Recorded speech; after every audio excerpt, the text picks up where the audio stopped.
Hey, folks, welcome back to another stream. Hope everyone out there. I'm with my good friend Mark, who was nice enough to set this up, made the nice thumbnail, came up with the title. So definitely all the credit goes to him. I agree, he's definitely one awesome guy. But hey, there's Silver Wings, Preminator. So definitely all the credit goes to. Whoops, that's me not muting my computer. uh, and yeah, we're just doing a random open topic, sort of a pilot. We'll see if we'll be able to do more episodes of this, but this is sort of an open topic. Um, and Silver Wings, I did see your first question. I never played the Punisher Genesis. I never owned a Genesis growing up, but I did play the arcade game, which was similar, I believe, to the Genesis game. But I did play the arcade version of the Punisher, and I did enjoy that. And I also enjoyed the Nintendo version of the Punisher, so there's that. I got the modded PS3. It's got the Punisher No Mercy, which was only a PSN, but haven't played that yet. But apparently that's disappeared, that PSN stuff. So, but now I can play it. So, but Cool. do you ever play Genesis or any of those systems, like Genesis and stuff? Yeah, I did. I was a big fan of all of those. I mean, well, that's kind of all we had back then. So if you didn't like video games, you probably didn't like those. But they were really fun. I had quite a few games on those. Didn't stick with like the whole Sega thing. I didn't have Dreamcast, but I think my cousin had it, Mhm. so I played his. But yeah, I love the older consoles and all those games. Some of them were more likely to piss you off than entertain, but I still had fun with them. And thank you, Predminator. I appreciate you saying that too. That's really awesome of you. Yeah. But yeah, hi there, people in the chat. Fadi, Attenchi fan, Alter Ego, Bobby, Josh, Richard Preminator, Broad Stipe, Jesse, and everyone out there. Hope everyone's doing well. And I guess really the first thing we'll talk about, which you just saw, I had seen the Beetlejuice 2 teaser with the one line Michael Keaton has is "the juice is loose." So That's apparently right. OJ Simpson's in this. It might actually be more funny if like OJ does pop up in a scene. But no, man, the first thing that bothered me with the trailer is like, why are the kids singing that song? Yeah, the Like, Deo. He's a is that Deo. something you sang at a funeral? Like, seriously? But It's I mean, Beetlejuice. It's supposed to be silly. It's supposed to be goofy. like, but a funeral though, like, I guess I'm not gonna nitpick too much. It's only 60 seconds. I I don't. will. It looks I, like shit. okay, so despite the one line of dialogue from Keaton, the Who kids is that singing, all that younger stuff. girl? She looks familiar. Is that the Uh, one from Jenna Ortega? she was in Stream, right? Yeah. The later Stream films? Hmm. Oh my god. I'm so sick and tired of seeing her. It's like Bill Skarsgård. I'm sick and tired of seeing her. Oh It's like they man. get these actors, then they put them in everything. Hmm.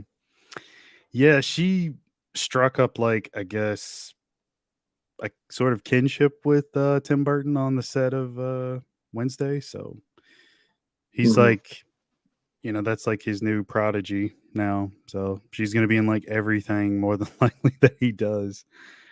Um, yeah, good for her. She's got a hell of an agent. I mean, she's getting paid pretty well, I'm sure. But it's just I don't know. I don't know about it. But But you don't you think like your first line to make an impact and it's the juice is loose? Like that's the line you pick for yeah, your I mean, return of Beetlejuice? it seems more like a trailer line, but it could be in the movie. You never know. How Yeah. does it sell a movie though in a positive manner?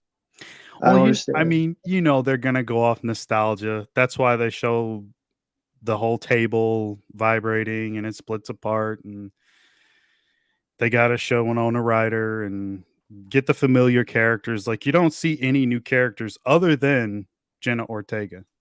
So it's clear that they're selling you on her because she's really hot right now. And then they have to get you because of the other, the familiars, the legacy characters, if you will. So I'm guessing the funeral is Jeffrey Jones because he likes the kids. That'd be really fucked up. I mean, they kill him off. Just let's start the movie with his death because his character didn't matter. I don't know. Well, he definitely doesn't matter as a person, so I'm fine with that.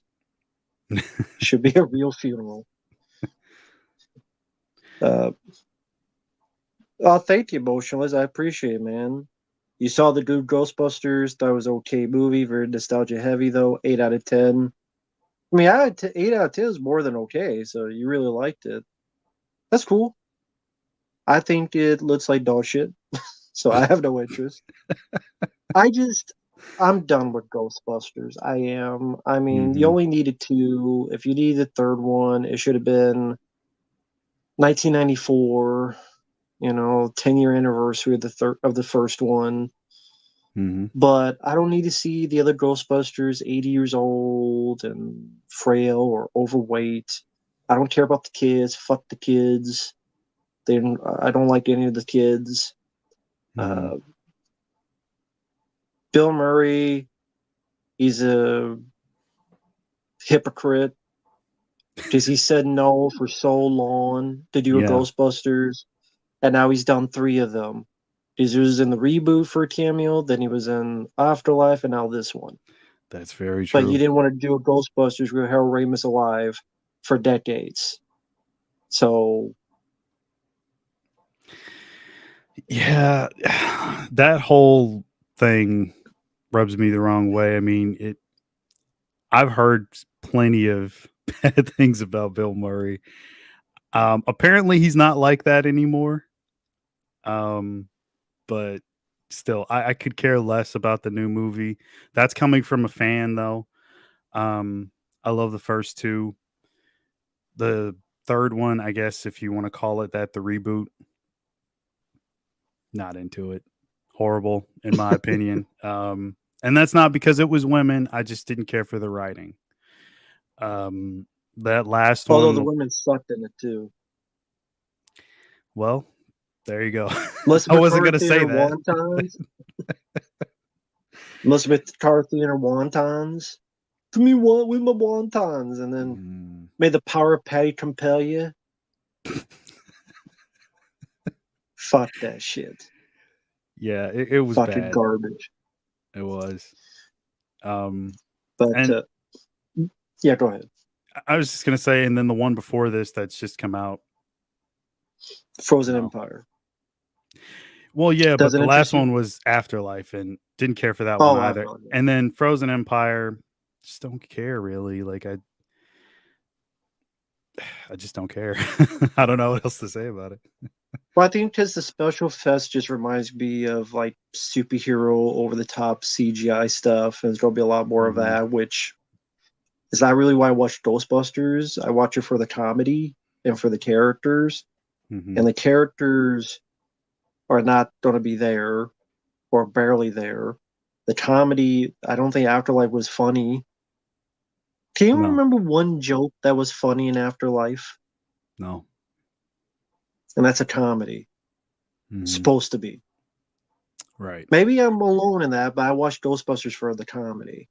No, I know what you mean. The other stuff's just nice bonus. But agreed.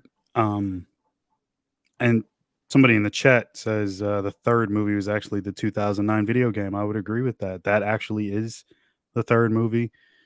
At least to me, I think it's very well done. Very fun game. I go back to it every now and again. And I just don't think we needed this new one, but they're going to keep milking it. I mean, hell, like we got Beetlejuice too, so like they milk everything. We got the new Alien. That's right. Your thoughts on the trailer? I mean, someone had I'll be doing a video sometime about it, but I'll Mhm. mention it here as well because someone had requested it. There's not much to say because it's only a minute. Now, I mean, it's a teaser, so it doesn't tell the whole movie. There's some good lighting, there's some good camera work, but so it wasn't anything that made me mad. It just there's nothing new. It's the same looking ships, the same looking interiors, the same wannabe Ripley, only about 30, 50 CGI face huggers like it was eight-legged freaks waiting for David Arquette go, you eight-legged freaks! Looking for Duddy Doug. I just, I mean, the last good alien film I saw was the one from 1986. The one Mhm. behind me. So I don't care that I don't like the Evil Dead remake. I don't like Don't Breathe. I don't care about cum-basted turkey basters. The Evil Dead remake had good gore.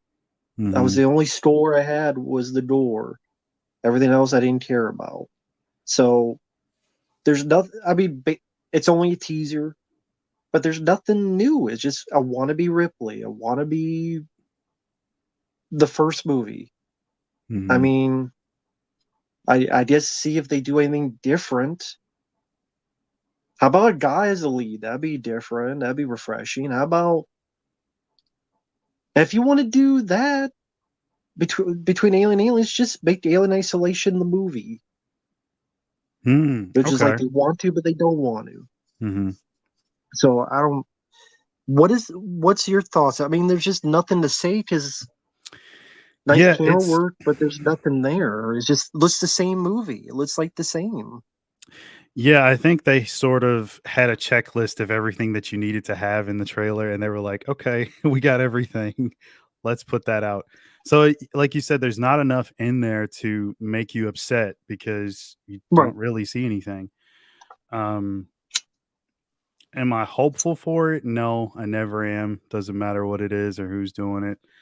Um, but I don't I don't know if it could actually be any worse than like Alien 3 or anything. So, um, we'll see. I mean, I'll probably watch Well, it when it comes out, but I'm not gonna like go pay money to go see it or anything. But I'll watch it. I'll give it a shot, especially if like if you see it first and you're like, oh, it's good. I'll give it a shot. but if it's mediocre, then it's like I don't need to see any more crappy or mediocre Hmm. Alien films. It's been too many of them. Hmm. So, And you don't count the yeah, AVP movies at all, right? well, AVP sucks, and Requiem is kind of funny to watch when you can Okay. see it. But it's too dark to see it. But Hmm. so it's funny to watch. So I could get some B movie entertainment for how weird it is by impregnating women with the way it did. Like it said, just they need lights. They need a budget for lights or something. Hmm. Yeah, those man, those are rough. Were you like a fan of the comics or anything? Because like the earliest comic I think came out in like '89 or so, so it actually did predate Predator 2. But Right. I would imagine like you have that little Easter egg in Predator 2. You see the alien head on the wall.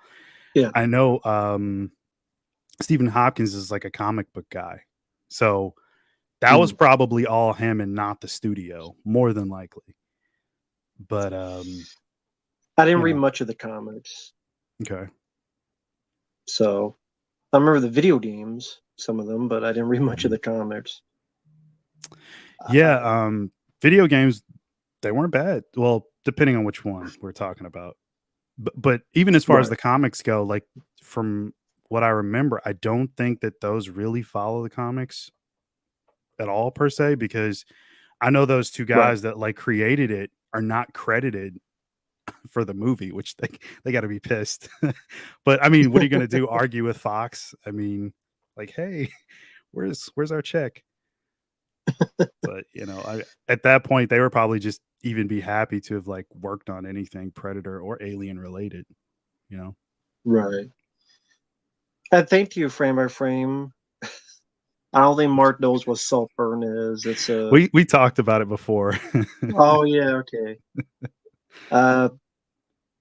What more can I say? It's about a guy who has a house for another guy, goes to his rich place, manipulates everybody to get them all killed because he loves sucking up bath water that the one guy jacked in or jacked off in.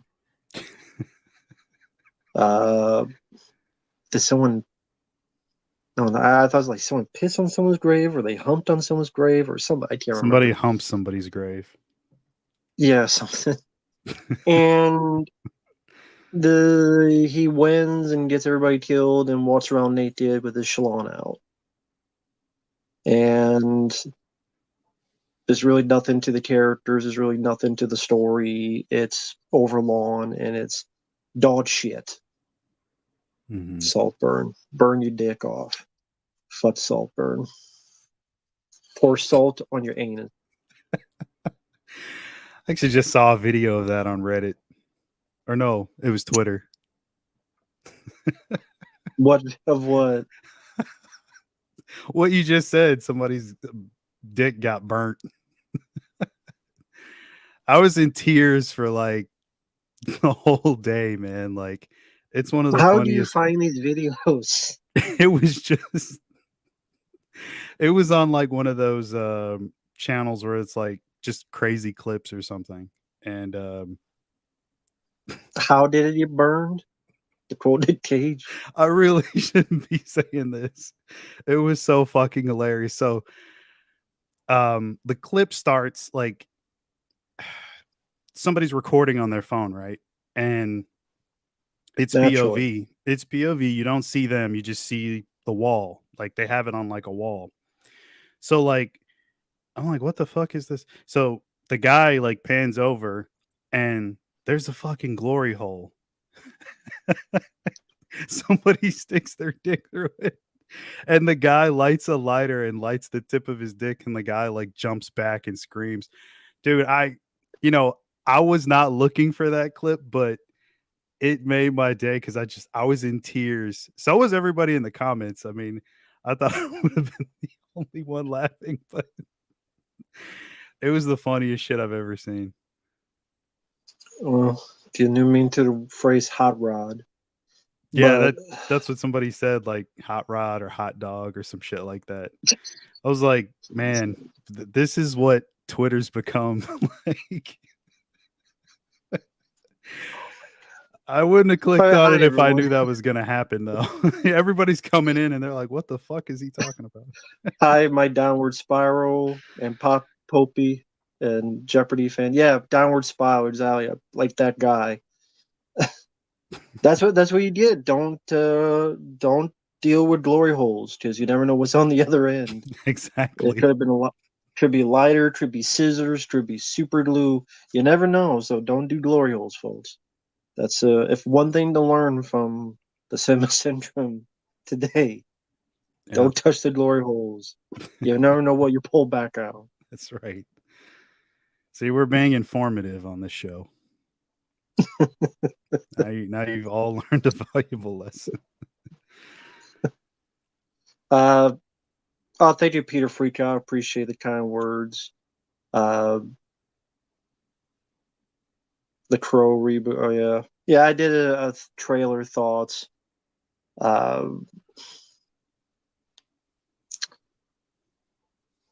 There's been so many Crow attempts. Most of them been failures. It looks like your generic battle CGI gore. I could you to that. I'm sure it's the third act with the whole ballet. I guarantee that's the third act where he's going up the stairs and shooting through himself and he's stabbed with the sword. That's probably you just saw most of the third act. In fact, you probably Yeah, saw most of the movie. I was gonna say that like that trailer's like 3 minutes and you see like the whole damn movie. Yeah, He's with I his hate those. girlfriend. He dies. He comes back. He has a bunch of crows around him, like Batman has bats around him. He's got. There's going to be a car chase that reminds you of Deadpool and many other fighting car sequences. You don't look for people. It's not going to do anything that new or different. Mhm. And Bill Skarsgård, it's like, I think I say it's like he's trying hard to be Anton Yelchin or someone else like that, just Hmm. the way Okay. he was acting in the trailer. Mhm. Oh, thank you, Downward Spiral. I'm glad you. Hey, if there's any way to find it, it's all good to me. Emmet Walsh, good character actor, sad that he passed away, but he did a lot of films throughout the years. He was in the first Missing in Action film. He was in Red Scorpion with Dolph Lundgren. He was in the first Critters movie as the sheriff. Mhm. He's done a lot of stuff. So sad that he passed away, but good character actor. Yeah. Do you know how he passed? I didn't even see that. No, no, I don't know. But are there any films you remember that you liked him in? I think he was in The Jerk. Yeah. Always like that. Missing in Action. Yeah. I'm pretty sure he was in. What was that one? And this was like Cardiac arrest. He was 89 years old. Cardiac arrest. wow. Okay, that sounds about right. I figure he had to be at least like pushing 90. Yeah, Yeah. 89. Damn. Well, I mean, he left behind a great body of work. I mean, it's damn near a legend. I mean, that's a long time. And he worked Oh yeah. steadily up until the end. So good for him. I think he was in Knives Out. That's what it was. Oh yeah. He was in Mhm. that. Yeah. Yeah. Yeah, he was in Wild Wild West. He was the one driving the train for Will Okay. Smith. Film. Yeah. And, Narrow Margin, which that's an underrated Gene Hackman movie. Clean Mhm. and Sober, underrated Michael Keaton movie. Harry and the Hendersons, that's right. He was John Lithgow's dad in it. We Right. had where they were all the place that people buying hunting stuff in it. So Mhm. yeah, done a lot of great stuff. So sad that he passed away. Yeah. That's crazy. It's unfortunate. But yeah, rest in peace to him. A lot of great movies over the years for sure. Big fan of his stuff. Yeah. Downward Spiral, I thought was dog shit. But I think that show is dog shit. The 2012 TNT show. It was dog shit. It's like you don't end your show on just a jerk off fest homage to Mad Max Fury Road. Like, don't end the show with the actual characters and an arc and the story. Just have a jerk off love fest to Mad Max Fury Road, where everyone is like deformed or weirdos and stuff. Yeah, that's a great way. But it's one of the problems I had with that show. It was more about what could we reference than good storytelling, at least to me. And plus, Raphael was a pussy in that show. You giant pussy. Okay. Probably wore hello. He was afraid of horses at one point. Oh wow. Well. And anytime he had a standalone episode, it was him screwing up and he had to fix his own mistake because he was an idiot. And I like Sean Astin, but I don't think he's the right voice for it. But that's just me. Okay. I got you.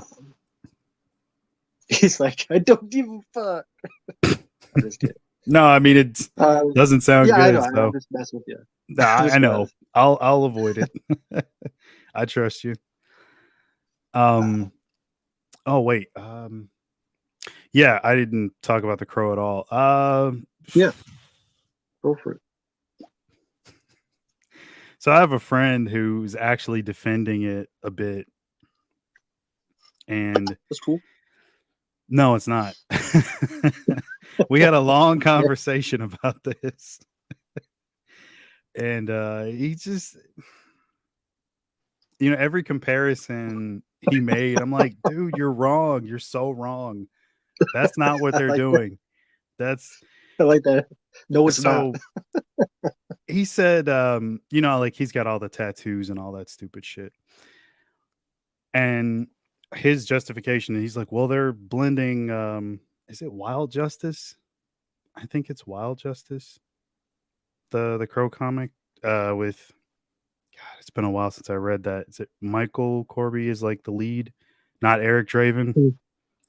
I mean, but they're all like revenge stories anyway. It's a revenge comic. And he's like, oh, he's got tattoos in that. They're just doing that. I'm like, no, they're not. That's he's got tattoos on his body in that comic because that's a so it's something with like the blood of like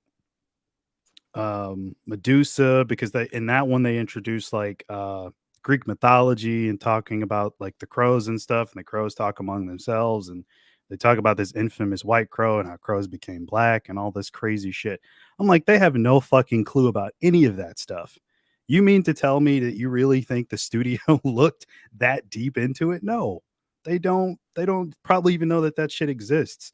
To them, they know the first movie, and that's what they're remaking. That's all they're doing, and they're putting it like this modern spin on it. And if I would have been fine if they did that comic. I mean, I don't care for it as much, but it wouldn't have been as much of a slap in the face to the fans of the original. That 1994 film is as close as you'll ever get to the book. And even if people might say, oh, the effects in it are dated, those effects are few and far in between. They use mostly all practical stuff. Um, and that film works through and through. Like there's even lines Mm. like from the comic out of the comic in the fucking movie. That's the best that you'd get. When they do try to have like this new spin on it, like it's just sort of them trying to say what's cool today. And I guess they think tattoos are cool and the music in the trailer and everything that like is in it. It just screams like a product of what's happening today. So he uses that as an argument toward me, like, oh well, the 1994 film is like that, but I'm like, not really. Like, there's subtle changes, but it's mostly to fit the narrative. And even if you want to say the music dates it, it's just every film that's in the 90s is going to have a soundtrack that may or may not sound dated to whoever watches it. And to me, the 94 film is somewhat timeless. Like they don't really have a whole lot of stuff in it that dates it at a specific time. You know what I mean? Other than maybe you could say the music, but that's it. But they did a great job with it. Like So they he should have loved the just line. He loved the line. You feel like my person, or where the hell that line was. He loved that probably line. did. So fucking You should stupid. ask him. Have you ever heard a single person talk that way? Have you ever heard anyone in your life say, "You feel like my person"? I should. I should. He tried to Next like time you see compare it him, to ask him. Spider-Man, and I'm like, no, like stop. Like just well, he said What do they because have to like do with each other? because there's various versions of Spider-Man, you know, that we've had over the past 10, 15 years, or really 20 at this point. And he keeps comparing like Okay. different things. And I'm like, no, like that's not the same thing at all. It's nowhere near the same because when you look at those versions of Spider-Man, it's those are versions in varying degrees of like quality, not authenticity to what the character is. And this Eric Draven does not feel authentic to what's in the book. Like if you like Toby, if you like Garfield or Tom Holland, whoever you like, you still know that that's Spider-Man. When I look at this new movie for The Crow, it doesn't look like Eric Draven. It doesn't look like The Crow. It's just a fucking generic movie. That's all I get out of it. And even the director, I don't know if you've seen this, Alex Proyas said the same thing. Like he called it Yeah. Crow Wick, and that's what it looks like. It looks like a John Wick like ripoff in a way. And I think the last time we were on here, we talked about Skarsgård and that new movie he's got coming out as well, Boy Kills World. And it's the same Yeah. fucking thing. He's getting revenge for somebody that's been killed that's close to him, and he's just going up the ladder and killing everybody off. And I'm like, what timing for that? Like, people aren't gonna, really like that. You're doing two of the same thing. All I hear is that people say Skarsgård's an amazing actor. Okay, well then give me an amazing performance and not make shitty movies like the Crow remake. So that's my rant. I'm going to stop though, because I could go on forever. It really bothers me because I love the comic, and Right. that's not it at all. So fuck that movie. Just a hater. You haven't seen it yet. Yeah, that's right. That's I'm just a hater. I don't give anything a chance. I hate everything that wasn't made in the 90s. That's right. That's correct. Welcome to the club. Hey there, Sashim. Hello, everyone in the chat. Yeah. I mean, yeah, exactly. Fuck the Crow remake. That's the way to put it. Yeah. Is Mark a fan of the Spawn movie? I'm assuming we're talking about the 97 movie. Well, there's only been one movie, right? Spawn. Yeah, because I guess like the TV show, there's probably been other animated movies. I don't know. I don't keep up with all that stuff. No, there hasn't. Hasn't been? Okay. It's pretty shitty. It's the effects are really bad. Yeah. When I was younger, I loved it. I can't in good conscience say that I like it now, but there are aspects to it that I like. I thought they did Violator really well. I never ever thought I'd see that character on screen. Oddly enough, I don't mind Leguizamo's character or the clown. I think they went a little bit. Annoying. Yeah, well, I mean, he kind of is in the comic anyway, although he does lean more on the side of being just way more outright and evil. I think that's why I said like they did a little too much with like the comedy aspect of it is just no. But I mean, I thought the Jason Wynn character was cool to see. I like Priest. I like seeing the characters from the comics, and there's parts of it that are okay, but as a whole, it is bad. I love Michael Jai White. It was casted well. I just think that it came out at the wrong time. The emphasis on CGI at the time was way too heavy. I don't think you needed to go to hell in the movie. You could have still told a reasonably decent story without doing that. There's stuff in it that I like. PG-13 didn't help. No. No. PG-13 didn't help either. Mm-hmm.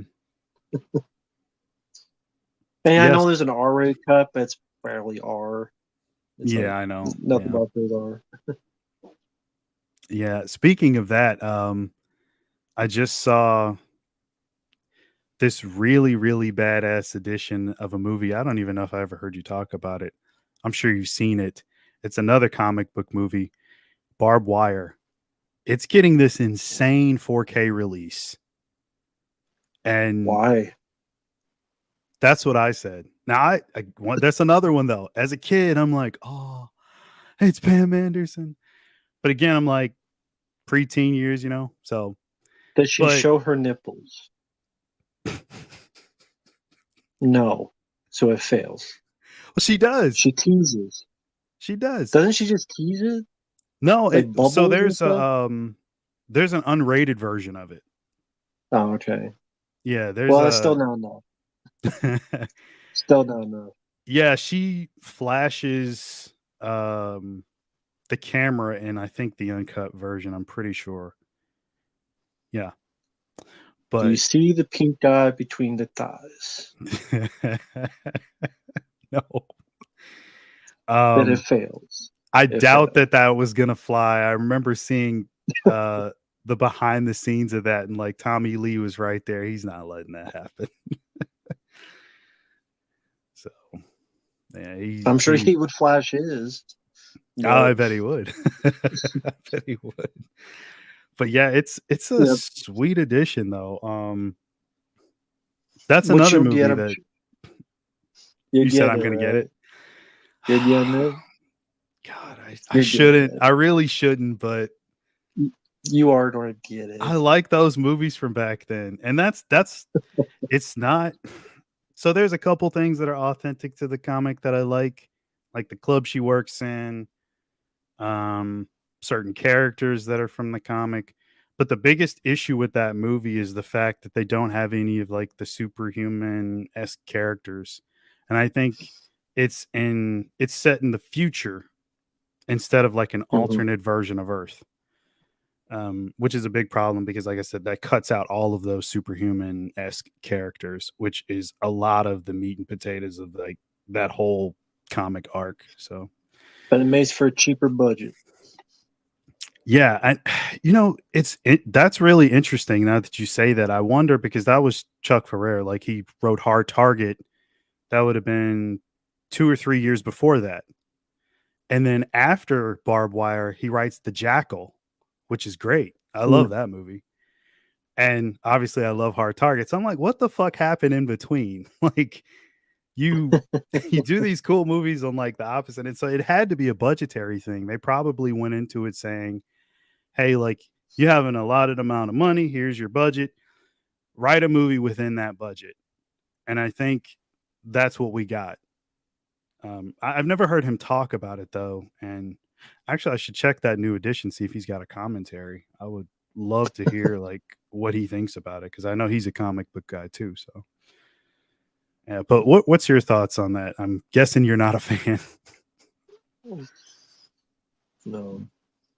I Pam figured. Anderson starring in a movie should get Hmm. you 3 to 5 years in prison. She can't act. She Hmm. can't do action. She can barely talk. And if you want to see her body, there are plenty of ways you could see that without seeing the movie. Hmm. So there was not much of a story. There was some explosions. Hmm. Uh, it just trying to be like a lame Casablanca type of whatever the hell it wants to be. And I mean, like you said, it cut a lot Yeah. of the cooler stuff out of the source material. And of all the movies you have 4K, yeah, let's give that a 4K. That makes a lot of sense. A lot of sense. Yeah. I trust me, I was just as shocked as you probably are right now. I couldn't believe it. I'm like, what the hell? Like, who's asking for that? But hey, depending on special features, I'd love to at least hear the commentary. Mhm. Because I'm a big fan of Chuck, so like we'll see what happens with that release. If it's not too pricey, I might spring for it. If it's got the special features I want. Yeah, exactly. Yeah, don't call her babe. And don't Yeah. rent her movie either. But That's directly from the comic. She hates that. yeah, exactly. She kicks the shit Well, out of the Mask in one of those I think it's the World Tour run that where she runs into the Mask and he says that and she like kicks him in the nuts or some shit like that. the That's a mayor, oh crossover come on. we don't need though. The mayor, come on, Pam did a tour de force performance in her and Tommy's sex tape. I didn't see that tape, believe it or not. I'm sure acting sucked in that too. Two better performances on that front. I I sincerely never saw that tape, so I wasn't the fly on the wall or the ointment on that. So I'll take your word for it. Yeah, that's not something I need to watch, I don't think. I don't need to if it was her by herself, maybe I might take a peek, but I don't need to see Tommy Lee's dick. I'm good. What if it was in 4K package? Would you get it? No. What if it was a hit bonus feature on Barb Wire 4K, like the Easter egg you find? I just You put watch my it, hand up and block him out and try to watch her. when does Beetlejuice 2 come out? I wish never. So, Yeah. the juice is loose. Give me a break.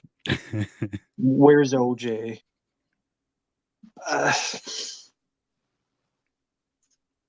Um, whatever. Hey DJ, hope you're doing well. Park Boylan, howdy to you too as well. Hello everyone in the chat. Hope everyone's doing well. Orc, I saw you in here earlier. If you're still around, it's been a while, man. Hope you're doing well, Orc. Super Mario Sunshine, fuck that game. You kiss my ass. Oh man, VIP. I remember that show.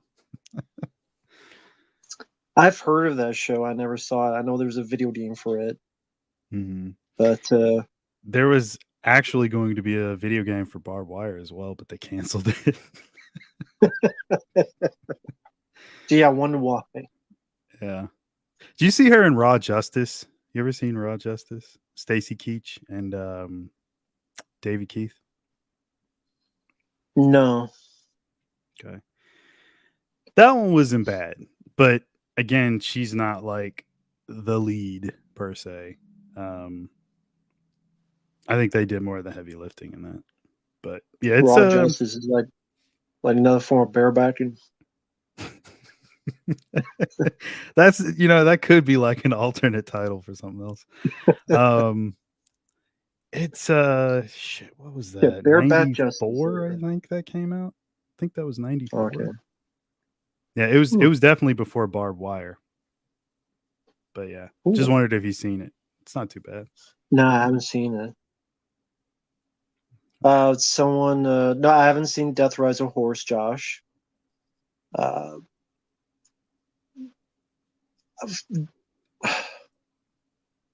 Terminator 1 coming to 4K.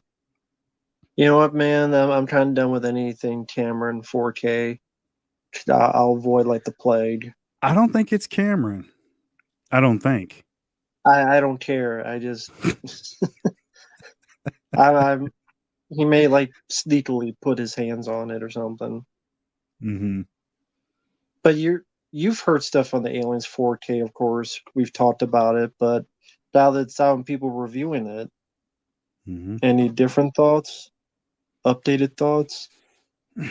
So I bought those probably a month or two ago, and they came out I think this week, but I didn't get mine. It was sold out everywhere, and That's too bad. I know, right? I bet Cameron's No, happy but just about seriously, that. because if it gets popular, then people think, well, that's the way to make these editions is to AI scan everything and rub all the grain out.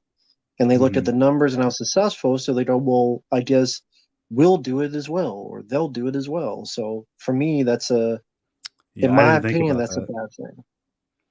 I didn't think about it that way. That's an interesting take. I mean, I would think that they'd be smart enough to know that these films haven't come out in a long time. Well, I mean, I know there's foreign releases of the other two, not Aliens, but still, people want those movies because they're good movies, not because of the quality that they put them in or the AI shit. Like, I don't know.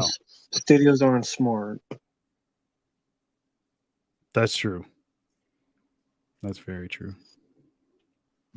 Evan Lorder, that's the thing I hate about the trailer is the stupid "the juice is loose" is a shitty fucking line. That way for OJ Simpson to come out with a knife and stab Beetlejuice in the back. The juice is loose. Oh God, it's Beetlejuice versus OJ Simpson. That's the sequel, and they go to Hawaii together to kill people. Yeah, that's what's coming. Oh man, this comment. You know what I think of it, Betamax. Rambo, on the other hand, is not a fan. Oh, John Mnemonic. Mm-hmm. Yeah, Dolphin kills Dolph Lundgren. Flipper kills Dolph Lundgren. It has its moments, but I don't think it's that great of a movie. No, it's and I can admit that, but I probably like it more than you do. But I don't know what it is about those '90s like sci-fi action, like CGI heavy movies that they just have a certain charm to them that I like. But I can openly admit that Mhm. they're not very good. Well, most of them aren't. Like I said, it has its moments, but I don't know, man. Again, Keanu's not at his best in that, and Mm-hmm. I don't know, maybe I need like a couple more drafts of the script. Yeah.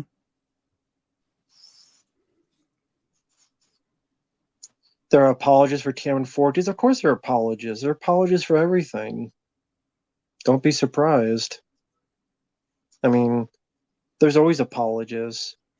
It could be the worst transfer ever, but if someone they love directed or starred in it, then they'll praise it to high heaven. See, Mark was offended by that comment. He decided I don't want to even be on screen because not the comment, but the apologies. He's so offended by the apologists. He's like, I can't be in the same frame where those words are said on someone's mouth. The people are apologize for Cameron for you. Fuck that shit. Yeah, just you know how I am. I mean, I'm gonna shoot straight from the hip every time. I apologize for nothing. Exactly.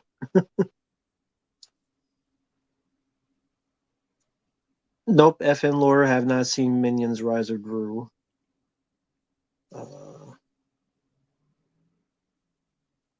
Neil Pontiano was good in the film Speed and Constantine and Street Kings.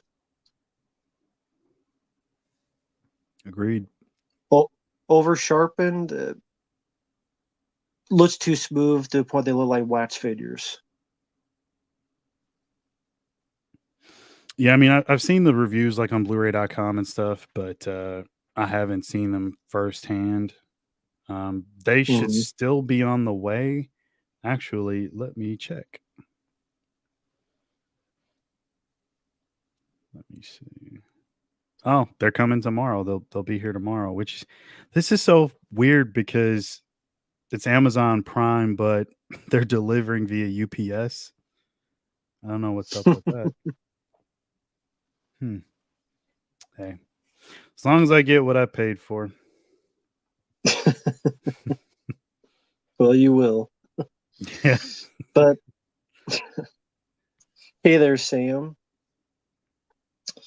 A few people mentioned this. I didn't know Ghostbusters Frozen Empire were getting bad reviews, but on credits, but good.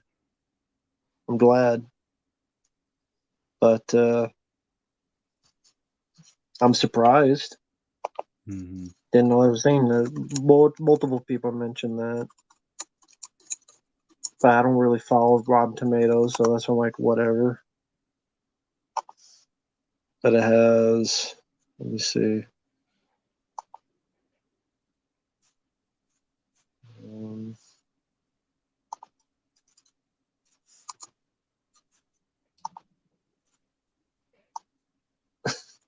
45% so far. I mean, that's to be expected. That sounds about right. I mean, I don't know what to say on that. A blunt Gen X nostalgia play, a tribute ad grinding out the oldies on a cruise ship to nowhere. That's a hell of a review there. Wow. There you Okay. go.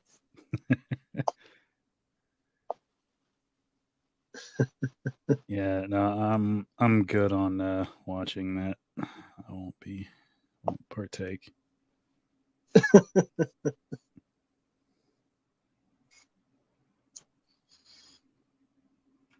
People who defend,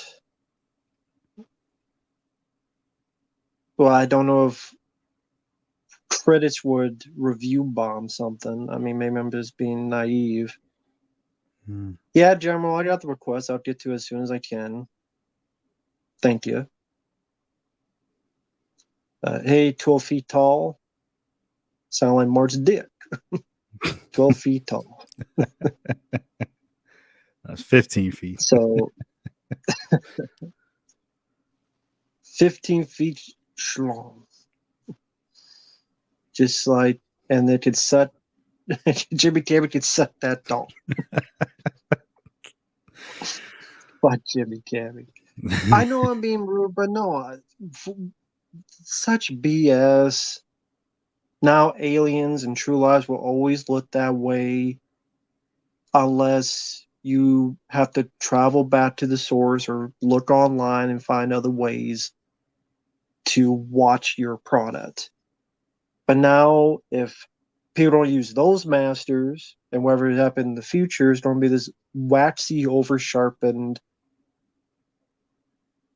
shit. Oh, what's up, Mike? Hey, Mike. Hey, how you doing, Mike? How you doing, man?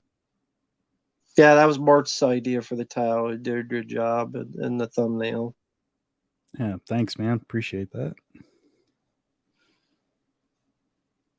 No, I didn't 4K like is Afterlife. Just no.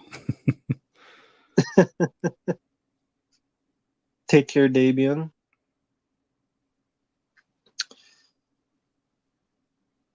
Mark, have you seen any fan-made upscales before? I've access to some fan-made ones. Mark loves buying the physical copies. Yeah, I got to give Cameron needs more money, so I have to buy them.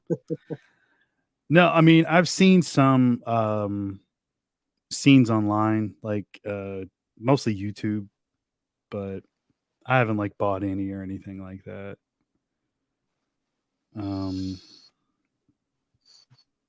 Yeah, we were just talking about Terminator. I have hope for it. I don't think it's Cameron. At least that's what I saw on Instagram. But I don't know how true that is. So we'll see what happens with that. I'm hoping it's not. Let somebody else do it.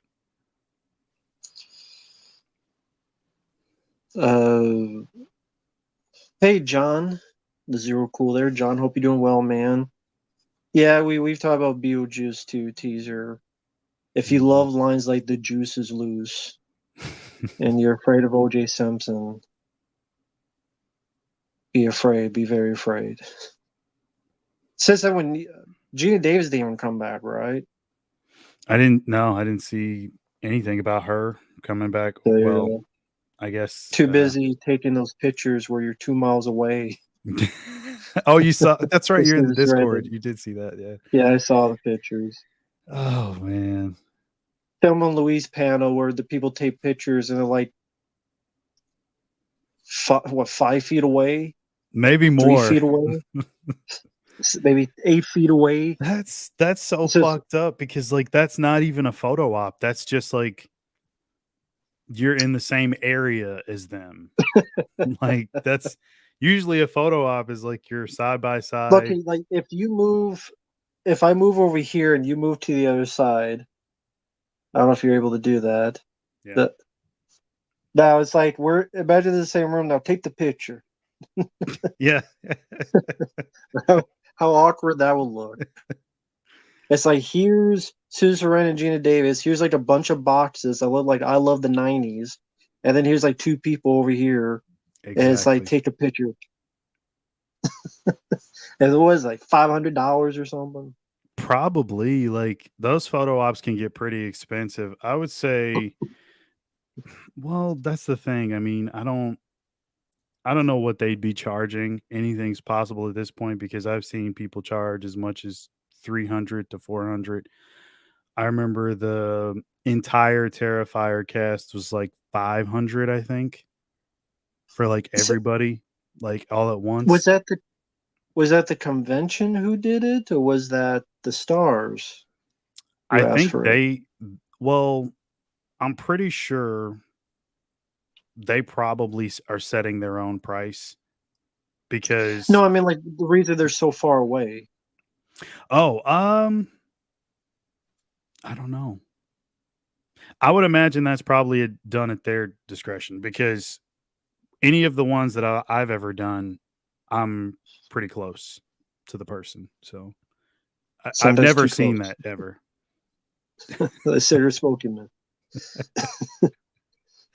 Oh, don't get me started on that. Then I guess they feel you guys out there are too dirty. You know, You're too dirty. if I'm them, like it's it's probably even more awkward for like a woman too. Like some of these dudes are like really bizarre. Like if you've ever gone to the convention, some of these guys are really weird. So, I could see that, but like everybody has to stand like a distance of 10 feet. Like maybe they're like still afraid of COVID. I don't know. That's really weird though. I've never ever seen that happen before.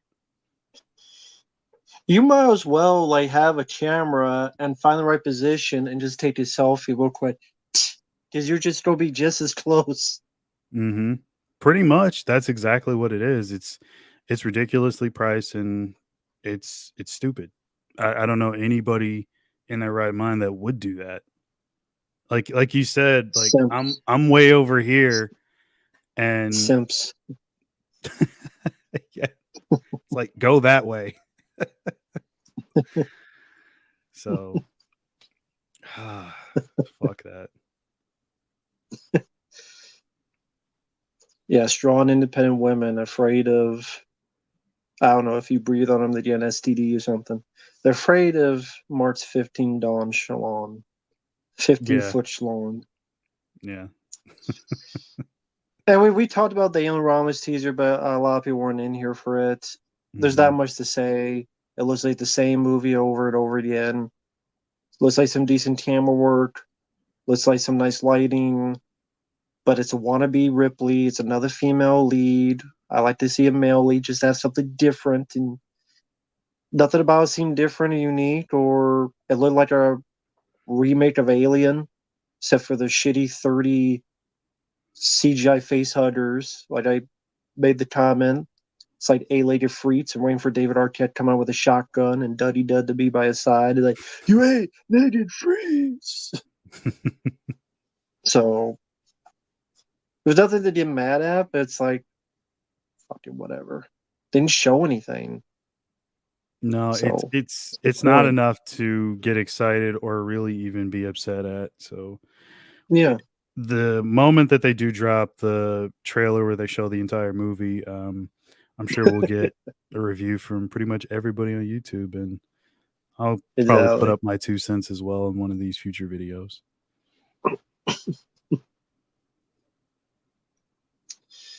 Rob Zombie Chip 420, hello there. Gage Smith, hello there. What's up? Not good enough for a photo op, but good enough to take your money. Exactly. Exactly. Have you still not seen Oppenheimer? No, I haven't seen it.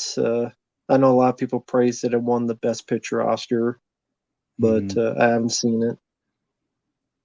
I was really Heard good things. surprised that they finally gave something to Nolan because he never wins. And regardless of what you think about his stuff, it always looks good. Like, You know, it's how did funny you say that. I would say it's funny you say that because one of the requests I got was to react to some guy's like Oscar thoughts. Mhm. And, you know, the guy seemed like a nice guy, but he was like mad that Oppenheimer didn't won because he talked about it was like propaganda for the military. But then he was mad that Poor Things didn't win. I'm like, you don't know my. Do you want to know my thoughts on Poor Things? A girl with the brain of a baby going around naked half the movie because Hollywood loves that stuff. But hey, they Sounds love Woody great. Allen. They love Roman Polanski. They love that kind of stuff. So Yeah, that's yeah. my way I see it. No, I mean, as far as like the whole Oscar things go, like I'm glad Nolan finally got something. Interstellar not getting anything I thought was pretty weird, especially considering how great the film looks. Regardless of the ending or the story, whatever, it's a good looking movie. Um, Same thing with Oppenheimer though. Like people had a ton of criticism. Like just Mm. I saw so much stuff where everyone's like, well, like you just said, the guy was talking about it's propaganda or whatever. I saw a lot of ridiculous reactions. And I thought Killian was great, so I can't really be too mad about Giamatti. Um, Although I did think he Mm. was worthy, but it was some tough competition there. Oh, somebody just said it in the comments. Yeah, Zero Cool. Yeah, I mean, it. I wasn't mad at it because I'm like, well, I mean that I'm reacting to Zero Cool. That's subjective. I mean, Yeah. I could have gone either way. Zero Cool. Like if they had given it to Giamatti, I would have been just as happy. Um, at least Holdovers did win at least one thing. That's better than nothing. It's a lot better of a year than most years because most of the time I never want whatever wins to win. So I'm happy with what we got. Like at least we got that. And Hunk 100, you mentioned the Al Pacino thing. That was done on purpose. He was told to do that. He was told by the Academy to just read the names off and be awkward as like some gag. So they told him to do that. He just did what he was told. And I think they screwed him over because the Oscars think they're smart and being funny, and instead they make Al Pacino look like an idiot. But I'm sure Pacino, he seems like a nice guy. He's like, okay, I'll go along with it. Why not? Mm-hmm. Because you don't hear a lot of bad things about Pacino, at least compared to like Robert De Niro and some of these other folks. Mm-hmm. Mm-hmm. But yeah, Al Pacino didn't. He was told to do that, and Well, I mean, how people think he's unless you're not freaking. there. Well, yeah, I know you've seen that clip before. yeah. I mean, recipes to Freakin', but he's not really one to talk with the way he behaved on The Exorcist, shooting guns and shit. Just saying. Hey, that's part of his creative process, man. Gotta gotta let him work. Thank you, Dark Gold Dust. I appreciate that, man. I saw the first 2 episodes of X-Men 97. It's actually really good. Highly recommend. Oh, cool. That's the new cartoon sequel to the 90s X-Men. Yeah, I heard it was woke and shit. But Dark Gold Dust said the first 2 episodes were good, so that's cool. I mean, sure. I mean, we'll see. You never know.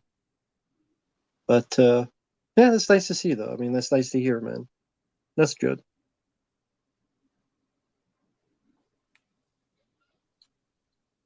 Freakins ran Exorcist 2. Yeah, that's a pretty funny rant.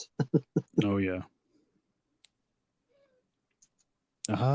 Favorite Al Pacino movie. Hmm. Oh. Maybe I mean Scarface is always the easy answer. That's usually what my mind Mhm. just jumps to right away. But I guess I'd say Devil's Advocate because there's such a fantastic performance at the end of that movie. What's up, Garrett? Um, Hey there, man. that's a really underrated performance, I think, by Pacino in Devil's Advocate. Um, and I think Keanu's fantastic in the movie too, especially at the end. You You get a know, lot if more. Garrett's in the chat, I think I'm gonna have to get my Rad Blu-ray. No, don't do it. Don't. You said the super chat now, goddammit. So I'm like, that's just good. But I forgot what I was going to say. My brain farted. Why? I didn't Barb Wire and other stuff just before. I see Dear in the chat. I'm like, I know you like the film Run. That's not even on Blu-ray. Gleaming the Cube is not on Blu-ray. You know, like, all these other movies don't need a Blu-ray, but Barb Wire or Stream Fighter's doing the Crow Salvation. Who gives a shit about the Crow Salvation? Who cares about the Crow Salvation? I know it's all about who owns it, the rights, who has the negative. I get it. But it's still annoying when there's so many films that are left in the ether just spinning around, and Yeah. well, these other folks like, we did get Barbed Wire on 4K. Hey, don't you hate on Barb Wire. Some people want to see Pam Anderson's rack in 4K, okay? And buy the whatever that tape, the sex tape or whatever. 4K. That's not in 4K though. That's the thing. Yeah, Jesse, I'd rather have Pauly Shore films on Blu-ray than Barbed Wire on 4K. I agree with that.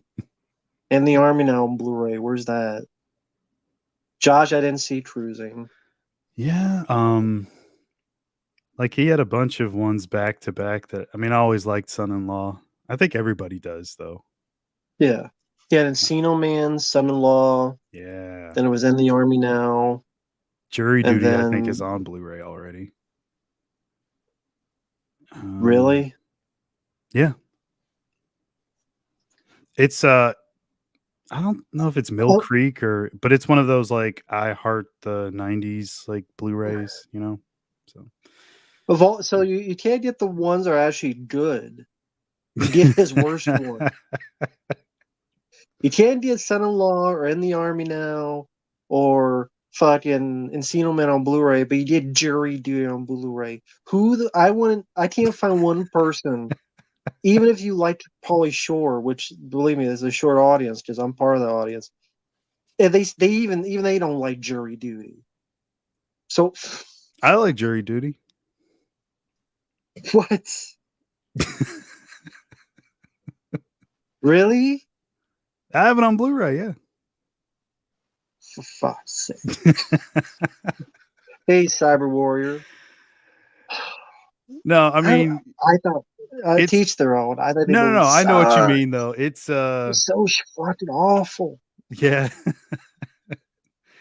I thought it was awful. It's funny because like that cast is so 90s. It is not very good. You know what? Hold on, before I go any further, what about Biodome? You didn't mention that one. You a Biodome hater? Yes. I should have known. I like Encino Man, Son-in-Law, In the Army Now. That's pretty much it for Pauly. Biodome wasn't that good. The scene where they're farting and they're trying to sniff the farts and see what it was that they ate. And then Jury Duty is just... And he's like a male stripper at the beginning. I remember that, that's probably one of the funnier scenes in the movie because it's so bad. And he's clearly like trying to be bad on purpose. But yeah, I know what you mean. I'm not going to defend Jury Duty on here. I don't think I can. Oh my god. Biodome got a Blu-ray as well. Of course, his two worst ones get the Blu-rays. That makes a lot of sense. Yeah. Not Encino Man, not Son-in-Law, but that's how it works. It's like Stakeout 2, another Stakeout is a Blu-ray, but the first one doesn't, which is much better than without Rosie O'Donnell. But the one with Rosie O'Donnell gets a Blu-ray. Go figure. Of course. Oh, yes, Jesse. I was going to bring that up. I do. Have you ever seen Class Act, Matt? A long time ago. It's been a while. I know it's got Kid and Play in it. I remember more of the House Party movies. Mm-hmm. Yeah, I like Class Act a bit more than those. Only because like there's a little bit more going on than just a bunch of people dancing. But not to shit on those though. I mean, those are fine for what they are. Um but yeah, Class Act is pretty fun. That's another one I don't think is on Blu-ray, but it should be. Hmm. That's was that Pauly Shore's first, well no, because he was in Phantom of the Mall. Yeah, Yeah. Um I'm trying to the think. one. What's the one he robbed a bank? I don't remember anyone he robbed a bank. I don't remember that one. That's one Yeah, of I those don't direct remember. to video ones later I didn't see. Yeah, I think the cutoff point for me probably was like Biodome, which I think was 95 or 96. And I don't really Ah, remember okay. anything after that. I did see Pauly Shore's Dead. I saw that. Yeah, wasn't that great. No, not really. But thank you, Blast Radius. I appreciate that, man. I would argue that some of the recent MCU movies I saw were more propaganda than Oppenheimer. LOL. Yeah, because there was this guy I reacted to. I haven't uploaded the video. I don't think it's up yet, but someone had requested, but they were mad because Oppenheimer apparently was propaganda. I haven't seen Oppenheimer. I've heard good things and bad things, but I agree with MCU being propaganda for other stuff. How awful they are, and or you to watch Bottom Web, have someone die from a Pepsi sign. God, I'm not watching Madam Madam Web. Web. I'm never watching that. There's Have like another one though. three ladies that the trailer shows them in costumes, then they're not in the costumes in the movie except a 30-second vision. So they lie to the audience. What? Wow. Yeah, you thinking those three ladies don't be in costumes fighting, right? Maybe in the third act? No, they're in it. They're just three regular teens to follow the Don Johnson's daughter. I forget her name. Sydney Johnson or something. I forget. But or Sylvia.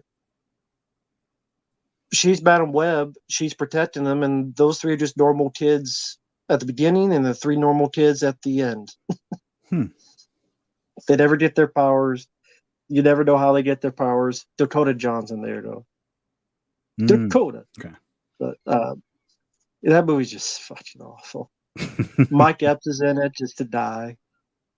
Wow, that's that's surprising.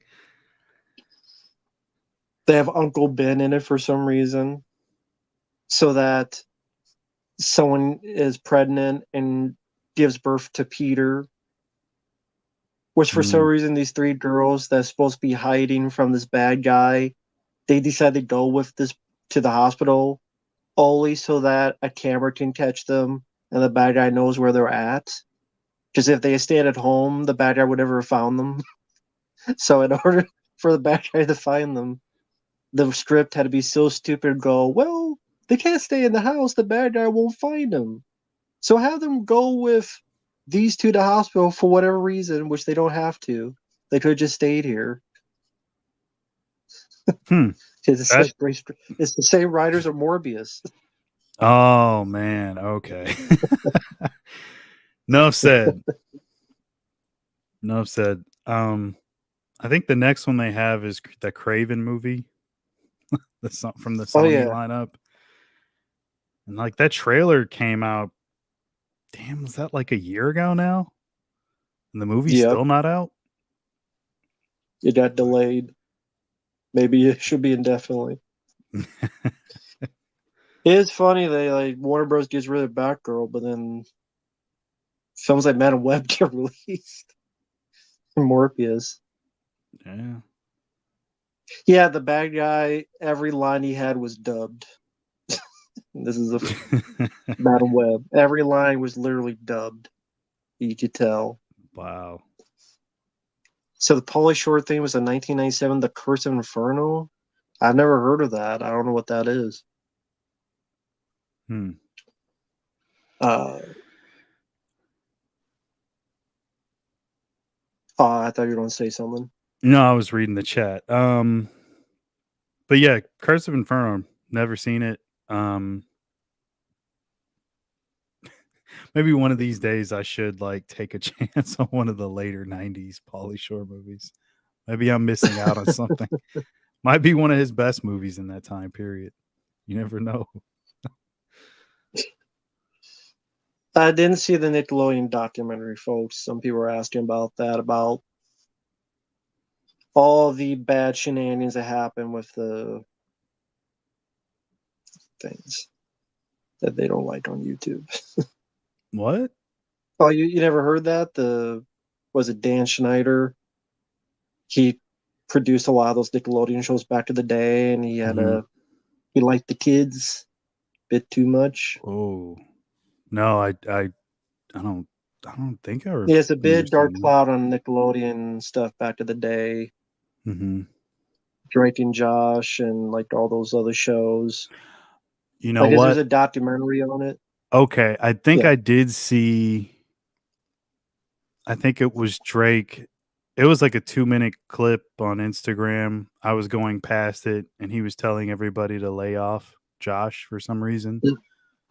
Like I guess Hmm. people were giving him shit. I don't know why, but Maybe yeah, they thought, maybe they're just saying, well, why didn't he help you? Or why, they blame mhm, someone just because they need someone to blame. yeah, okay, wow. I mean, hell, that's not surprising considering the stuff that happened to like a lot of kid actors. Corey all Haim. all throughout the '80s. I was going to say that Haim, Feldman as well. Well, What? shouldn't say it. Fuck Corey Feldman. I gotta know anytime I fuck Corey. I fucking hate that guy so much. He's such a piece of shit. He's a piece of shit because he did that Corey Haim documentary, right? Mm-hmm.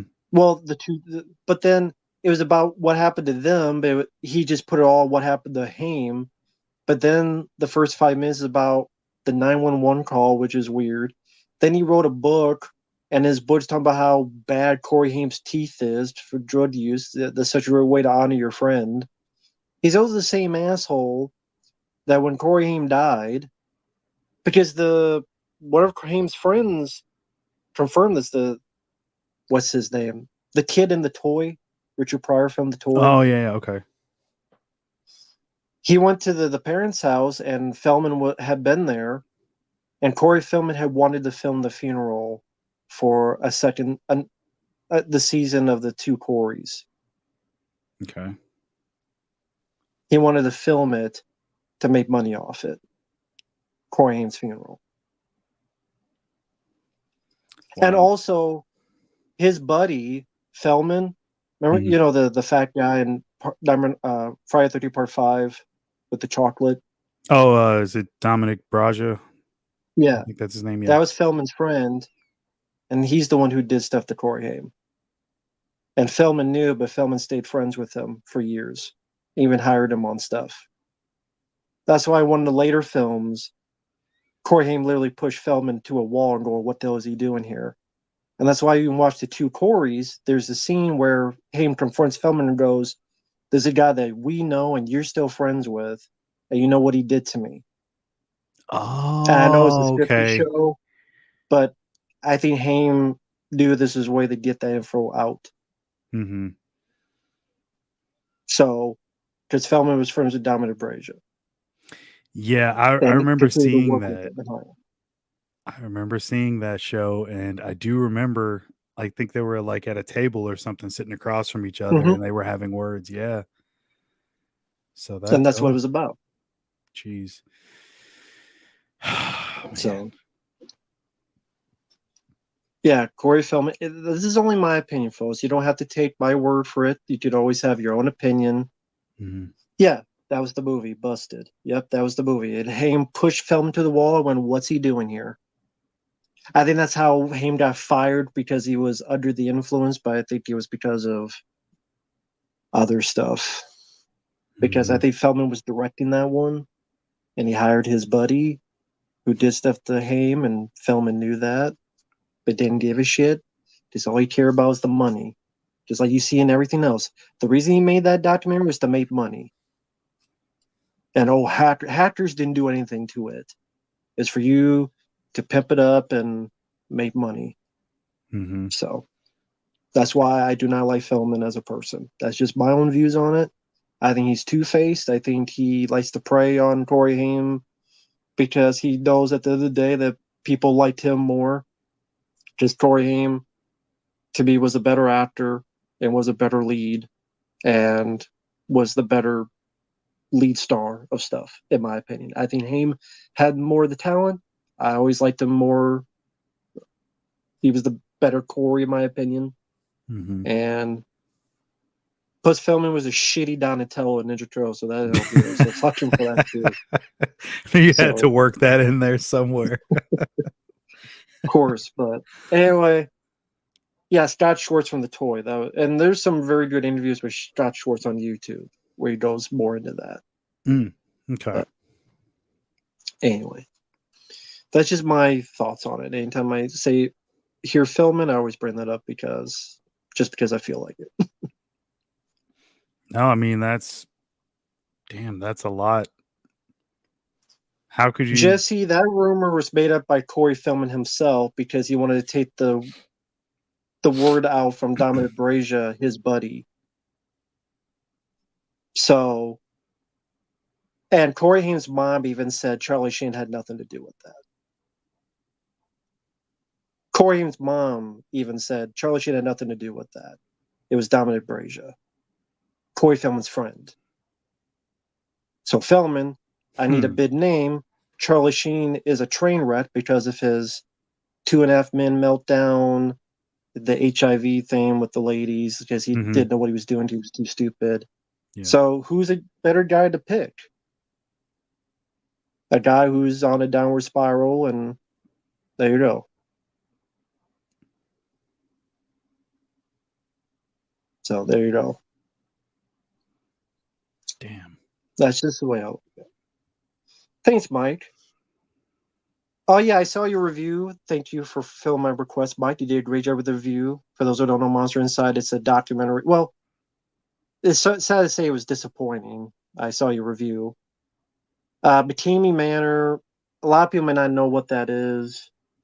I think it was in LA at one point where it was like a haunted attraction, but you go in and people will scare you and stuff.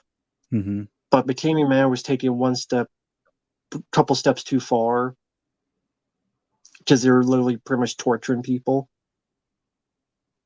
Whoa. Okay. That's how the fuck is that legal? Water. Well, you sign this thing and like people say yes because I'm going to get a gun-ho attraction. Mm-hmm. So they sign this big waiver thing. And it's like, okay, if you survive, you get like this amount of money. So then it's like, people were waterboarded,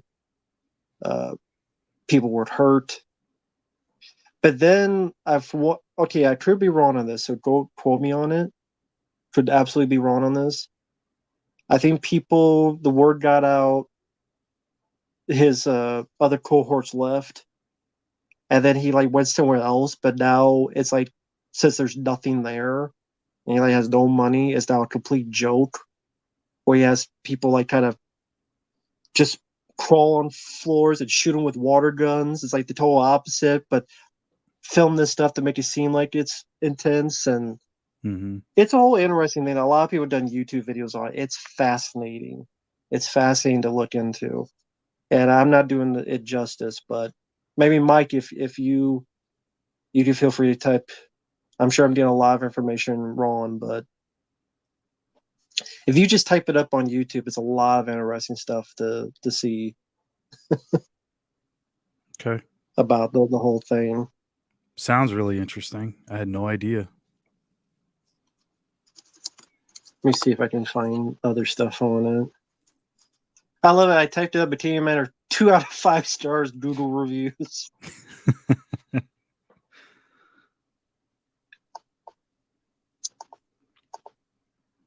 An extreme haunted experience. That's what it was called.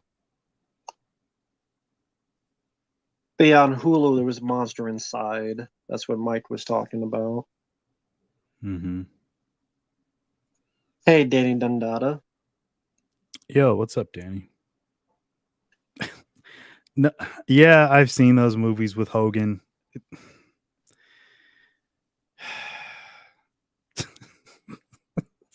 My reaction's not so much to the movies, but just to Hogan, because I'm not a fan of Hogan. But like, I mean, No Holds Barred is silly. Santa with Muscles. I mean, all those films are all probably written by the same fucking person, and yeah, I don't I don't ever need to see those ever again as long as I live. But I have seen them all. Yeah. And hey there, Randy. Thanks for the kind words. Oh, I see the Hulk Hogan movies. Yeah, I see the comment. Hey, Rich, direct to stream writer Rich. Hope you're doing well, man. No problem, man. You were great on there. If you hear that cat, he's probably watching McCamey Manor as well on TV. That's what he's moaning about. There was a $20,000 prize, but there's no prize. Russ was lying to people about the manor, even tripped people in the door by saying it was an attraction with zip lines and stuff, and not a torture chamber. I wonder if that's where he's at now, where he's like still doing stuff, but he has like no money, so it's like bare minimum because everybody left because they knew how crazy he is, psycho he is. Probably. But yeah, for anyone out there, look up McCamey Manor is a very interesting bit of business there. I do remember Hulk Hogan Gremlins too. That's right, the theatrical version. Yeah, I do remember Josh, that. yeah, Josh, last episode Elf sucked because of the cliffhanger. It didn't need a cliffhanger ending. They thought they were going to do another season, so they thought we'll twist people's arms, the network, but it didn't work because they canceled it anyway. So all you left is a stupid cliffhanger. Which then it was finished with Project Elf, the TV movie, years and years later.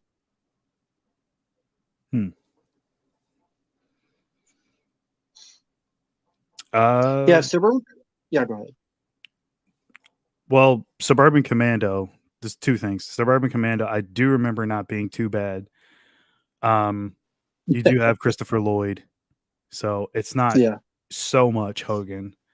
Isn't Undertaker in that too?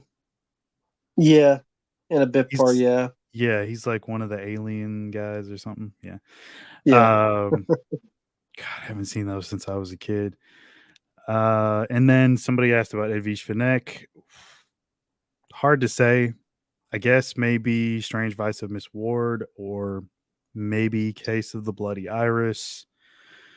No, that's Don't Torture Duckling is, I think that's Barbara Boucher, not Edwige Fenech. Either way, doesn't matter what Edwige Fenech is in, I'll watch anything. God, she was so fucking hot. Gotta love those Italian women, man. Hallelujah.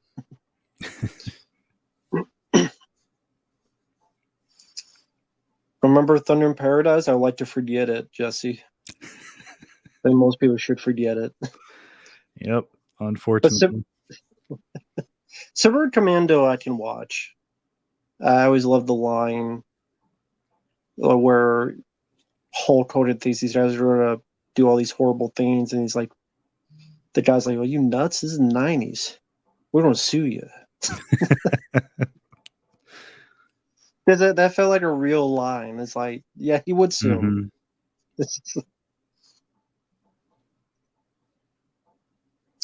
Yeah, they didn't have Undertaker's voice. They had this kid time voice and stuff. And he's like, no wonder you guys don't talk. Yeah, I remember that. That's one of the scenes I do remember, yeah. Favorite Kubrick.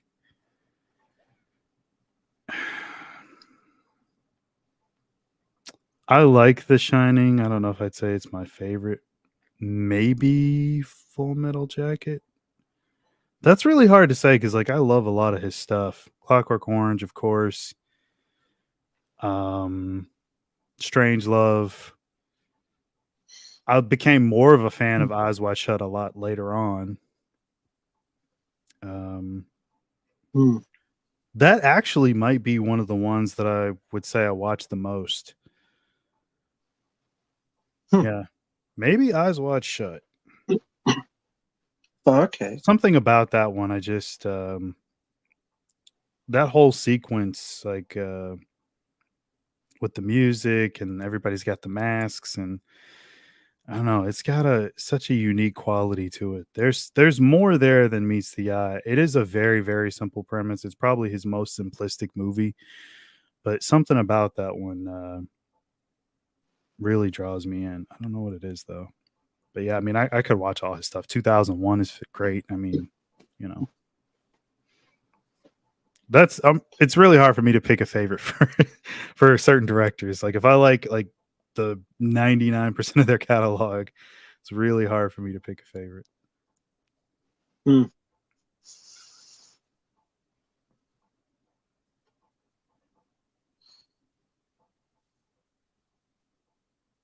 Yes, I do like Green Mile. Love it. Sam is. I'm just seeing how much. I'm just to see how much awkward silence I can make for Mark. So Mark, you do everything now. Do it. I'm getting so many questions. I appreciate the questions, guys. Where was I? Hold on. Yes, Green Mile. Great film. Rest in peace, Michael Clark Duncan.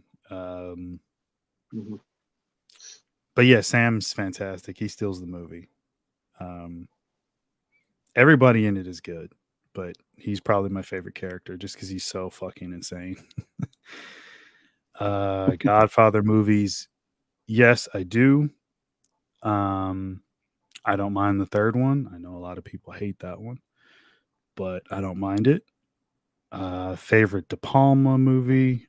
I don't know if that's for me or for both of us, but I'll just answer it anyway. And I guess you can go after me. Let's see.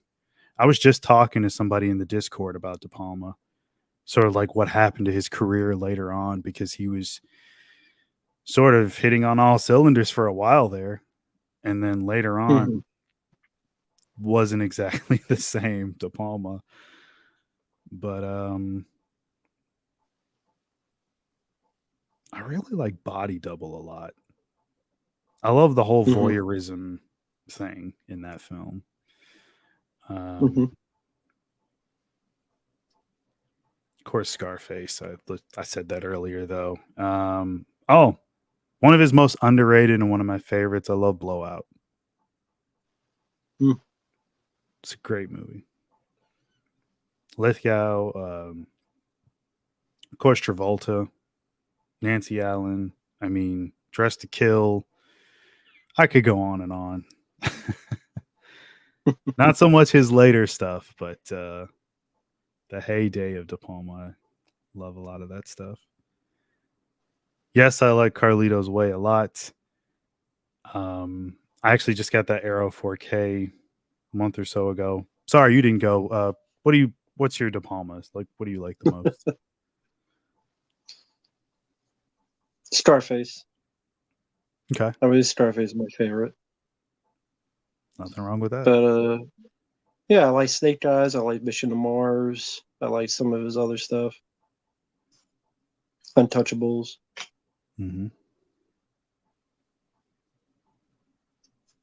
That was a film, how should I say, made off the lines of cocaine.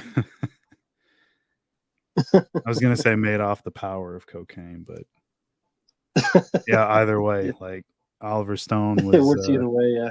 Yeah, Oliver Stone was in the zone, man. And De Palma Exactly. just brought it out. So it was great. It's not a bad choice though. Didn't see Passion from 2012, General. Obsession didn't see.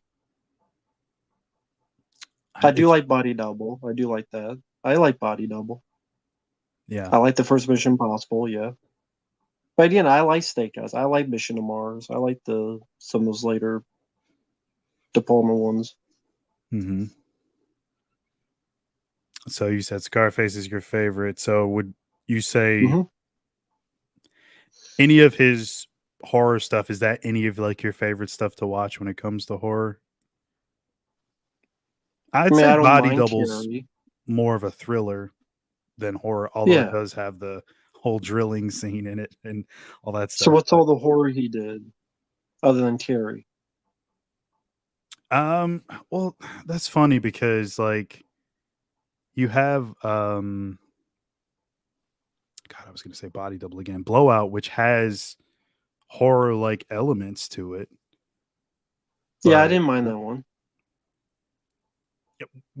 before I go any further, when it comes to Blowout, you say you don't mind it, but is Yeah. that are any of his stuff like overall, do you watch his stuff a lot or like where do you rank him as far as filmmaker? Like is he up there for you or just you just occasionally watch his stuff whenever you feel like it? Occasionally.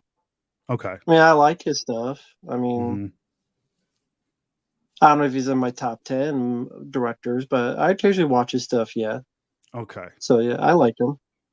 Okay. That's what I was getting at more so. And you kind of hit the nail on the head. Top 10, like, so you like his stuff because I don't know if we've ever really talked about De Palma that much. And at one time, Right. he was considered one of the best ever. And I'd still say his body of Yeah. work does speak for itself. He is very much up there. He does deserve to be mentioned as one of the greats. Despite what I do think about some of the later ones that are just okay. Mhm. Um, like what's the one with Rebecca Romaine? Femme Fatale. Um, that's another Didn't one. see that one. Jesus Christ, she's she's so hot in that. That's what I always remember the most, like her strip tease and like all the lingerie or whatever. Um, those were like prime Nothing years wrong with for that. her too. Man, jeez, talk about a good looking woman. Oh man. Um, trying to think of his horror stuff though. Actually, let me just look him up so I don't leave anything out. So you're gonna say I'm trying to think of what other titties I've seen lately. Like I mentioned, Pamela Anderson, Rebecca Romaine. What other titties can I think of? There we go. Filmography. That's Size of right. tits. The Fury, which that one was in the back of my head. I just didn't say that one. I like it. Yeah, It's fine. I don't watch it that often though. Um,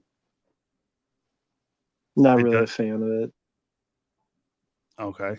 Yeah, it does have a cool like body explosion. So Yeah. scanners eat your heart out. um,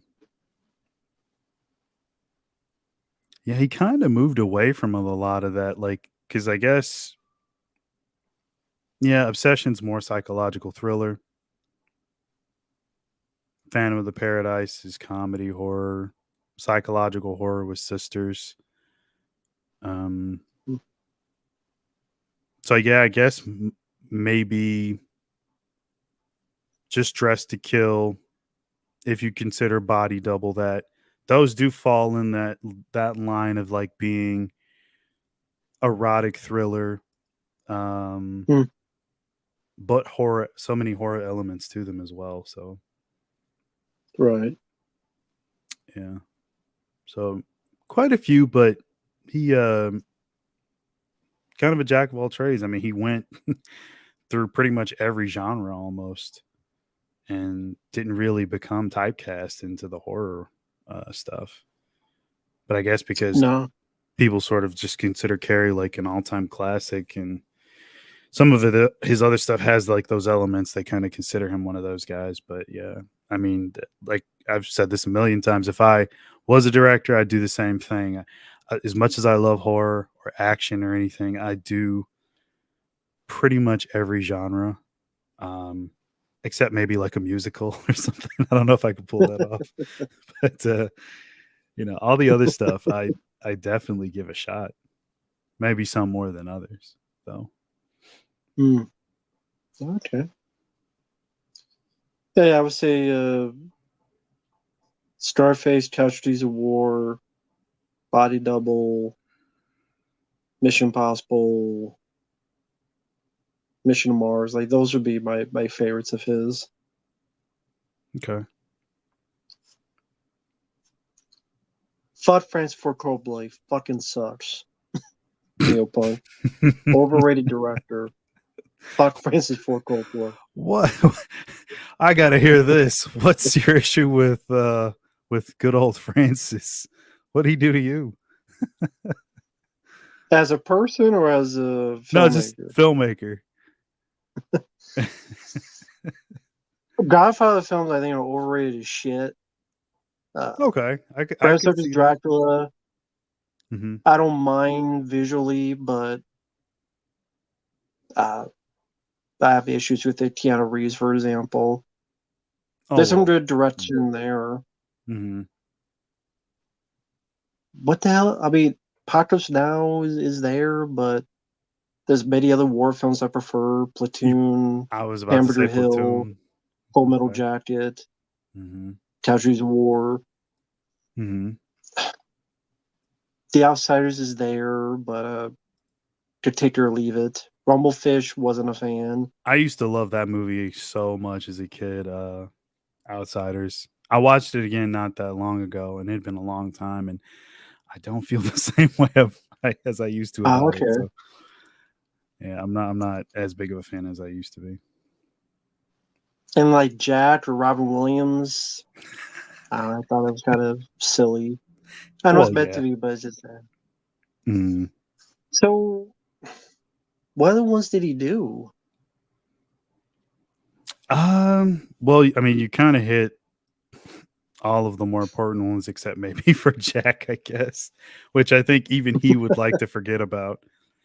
Did you ever see, what was it, Dementia 13? Do you remember that one? No, I didn't see that one. That one yeah, was... Apocalypse Now is there when compared to Full Metal Jacket, which I think is much better in terms of showcasing just the insanity of basic training. I think Stanley Kubrick had a much better handle of the Vietnam War than what it did to soldiers than Francis Ford Coppola at Apocalypse Now. I was responding to someone's like, Apocalypse Now was there? Yeah, to me. I much prefer Hamburger Hill. I much prefer Full Metal Jacket. Much prefer those. Casualties of War. Okay. I think they hit a lot more of the emotional notes. I like the cast more. Apocalypse Now, to me, the backstory is more interesting than the movie. Marlon Brando goes crazy. Good. He's crazy in real life. Just like he's crazy on Dr. Moreau. I do like Platoon. Again, those films I like all more than Apocalypse Now. I don't think it's a bad movie. I just think it's there, and I never felt a need to rewatch it compared to all those films I mentioned that I get more into the characters. I get more into the way it's directed. I get more into, Hamburger Hill. I think it's a very underrated film. That ending scene where they're on the hill and they see the death and destruction of the hill, and there's like Don Cheadle and Dylan McDermott and all the people there bloodied up, and you see all the decimation. That's more powerful to me than anything I saw in Apocalypse Now. And then you have the Phil Glass music at the end credits. That's just my opinion. Okay. What were his other movies? Rainmaker? Not a fan. I better remember that movie. I know Matt Damon was in it. Yeah, Damon, Glover. I think DeVito was in that. Mickey Rourke, John Voight. Cast was great. Movie, I mean, it's it's a legal drama type movie, and that was like his follow up after Jack. So, like I'm not. You might have a point. I never really thought about it like that, but yeah, his I just career. think with all the other directors like Scorsese and Tarantino and De Palma, I put all of them head and shoulders above Francis Ford Coppola easily. Disregarding what I think of him personally with the Vet de Salvage stuff, just as a filmmaker, Scorsese, Tarantino, De Palma, I think all those have a much more consistently solid career of films that I personally liked. So I wouldn't disagree. He's I don't know if he's as overrated as, this is my personal opinion, George Lucas. Yeah. Which I think is insanely fucking overrated. But that's just me. But yeah, I see what you mean. Because you hate Star Wars. Yeah, you hate Star Wars. I'm not a fan. I don't know what Please to say. rate Like, Star it's just, Wars. I love it. I love it. I sincerely love it.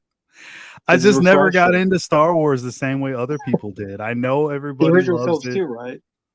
Yeah. Although I can see the differences. I get it. Like, Right. I'm never gonna put like the other stuff over the original shit, but like, I'm good. I'm never What would you gonna give watch Star Wars out of 5 stars? The original.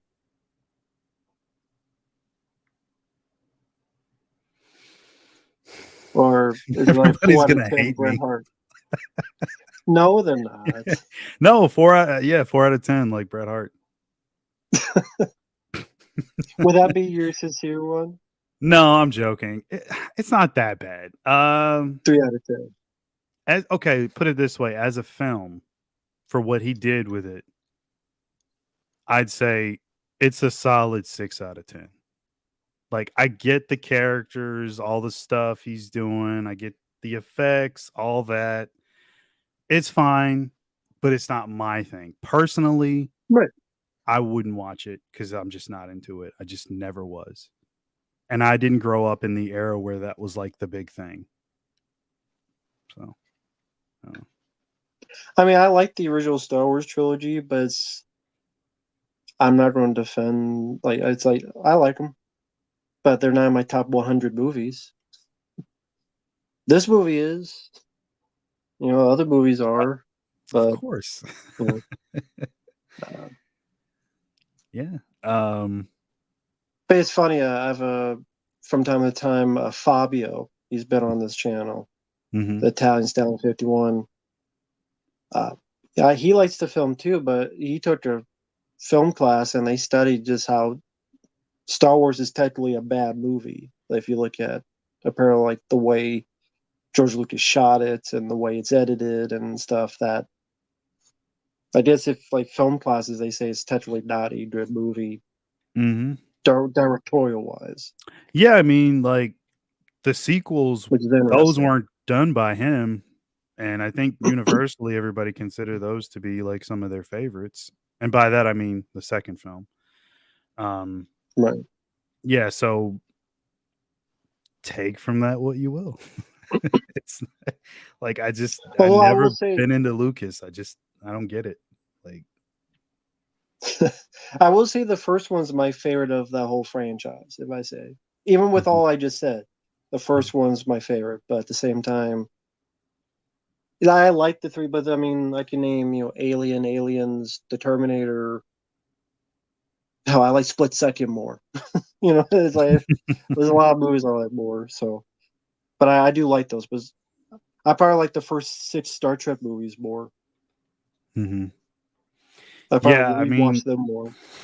now that's the thing. Like, I was more into Star Trek growing up as a kid. Like, I not so much Star Wars. But that being said, I haven't seen those since I was a kid either. I haven't gone back to Star Trek at all. I don't know. I just don't have that desire to see them. I mean, there's so many movies out there, and if I did get back to those, like, it would be purely just for seeing if like I was into them again, not because I actually had the desire to watch them. Mhm. So the first 6 Star Trek, which did you like the most? They all blend together. That's the thing. Of Star Trek? Yeah, that's how long it's been. I Okay. was Oh, okay. way younger. Like, I couldn't tell you which one is which, like, or which one came Hmm. out when. Like, even though I could Actually, probably name if you everything need a else, reminder, I could. I bet you could. Would you like a reminder? Nah, I'm just saying. It's But like yeah, the Starship Troopers. Would you like to know more? like Star Trek the Motion Picture, that was the one with the bald lady, Percy Kambata, the Mm, V'ger, the big cloud coming towards Earth. okay. Uh, the second one was for Khan. You know who Khan is, right? Khan is this guy. That's the third, they found Spock. The fourth, they saved the whales. The fifth, they forgot the special effects. And the sixth, they won the Cold War at the end. I forgot the special effects. Thank you, man. Have you heard or seen the film Stalker from the 70s? I always thought the film was overlooked. I never heard of Stalker. I've heard of The Night Stalker, but I've never heard of a film called just Stalker. None. Haven't seen it. Have not seen it. I did watch the Kevin Williamson show called Stalker from 2014, which nobody ever mentions. I didn't finish that season. I think it only had one season, and it was okay from like the start of it, but that's way off topic. So it's a 1979 Soviet sci-fi fantasy art film. Andrei Tarlovsky made it. Expedition led by a figure known as the Stalker, who guides his 2 clients through a hazardous wasteland to a mysterious restricted site known as the Zone. Sci-fi fantasy dramatic. Okay. No, I've never heard of this. 1979. But I guess I don't live in the Soviet Union, so I didn't see it then. This is not Mother Russia.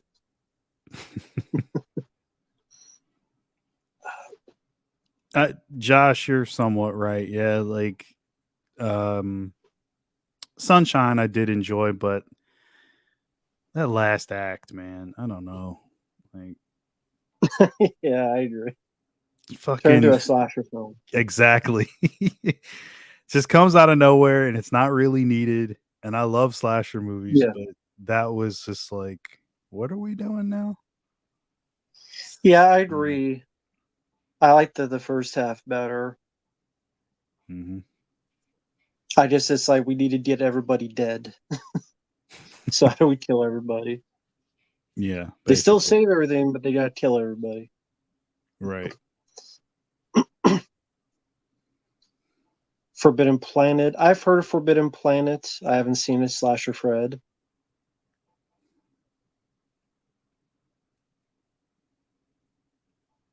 Okay, so a few film Stalker. Big fan of the sci-fi novel. Started end up killing some of the cats from toxic waste in a river system they filmed in. Jesus. Hmm. The cats from a toxic waste in a river system they filmed in.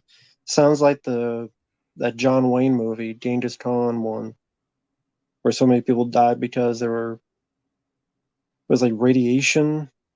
They were filming somewhere where there's like radiation, and then a lot of people die from cancer later.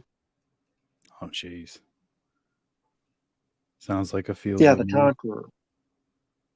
Well, it's about Genghis Khan, but it's like where they filmed it. They filmed it in the wrong spot. They didn't do their research. Mm-hmm. So I think it's like where, I forget the statistics. Didn't that also happen with Wizard of Oz? There's some stuff that was toxic, and then people die later on. I I can't do not know remember. that story. I don't know. I thought there was something about Wizard of Oz. Like there's some toxic, something about it. And a lot of people died later on. I can't remember. Oh, don't know. Atomic Testing Ground, Nevada. The Genghis Khan movie. That's what it was. Mm. Because no one did the research. Has Mark seen the movie The Zero Boys? That sounds very familiar. There's Bill Skarsgård in that too. He's a zero. Is he really? You don't think he is? No, I mean like in the No, movie. he's not in the movie. No. Okay, like No, that's he's what I not was in the gonna movie. say. Like That's like a movie from like this is like a movie from the 80s or something. that's what I thought. I was like, wait a minute, is he? Yeah.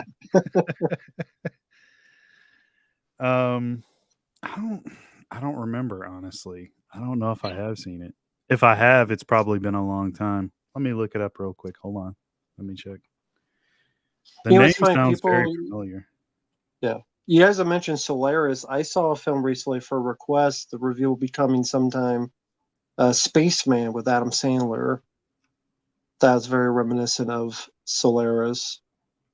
Um, a lot of people didn't like it, but I did. So I guess I'm going to be the little man out when I review that. It has its issues. It's not subtle at all. That's one issue. It's very, very blatant.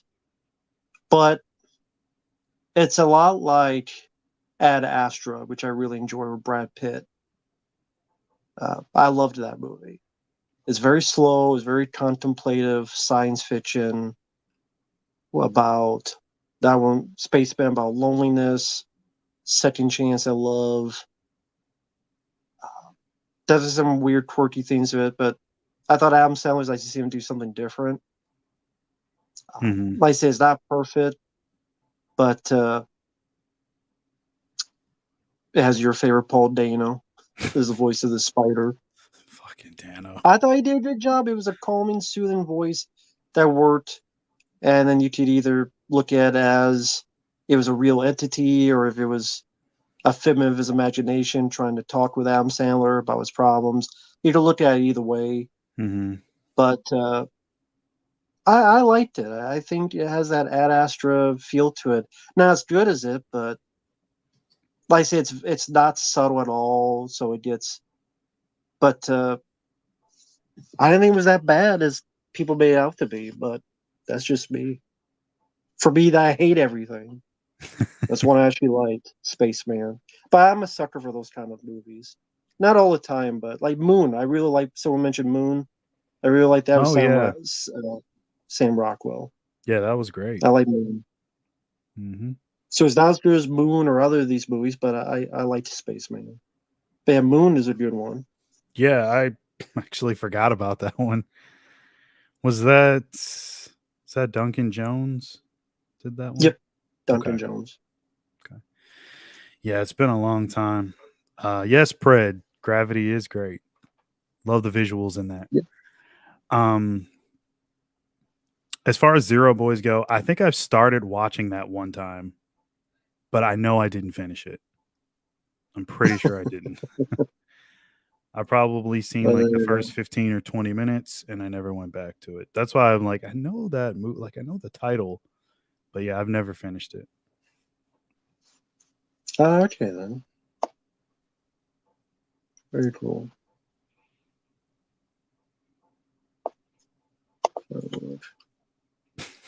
A Serbian film. Go ahead, Matt. I know you're a big fan No, of that you go ahead.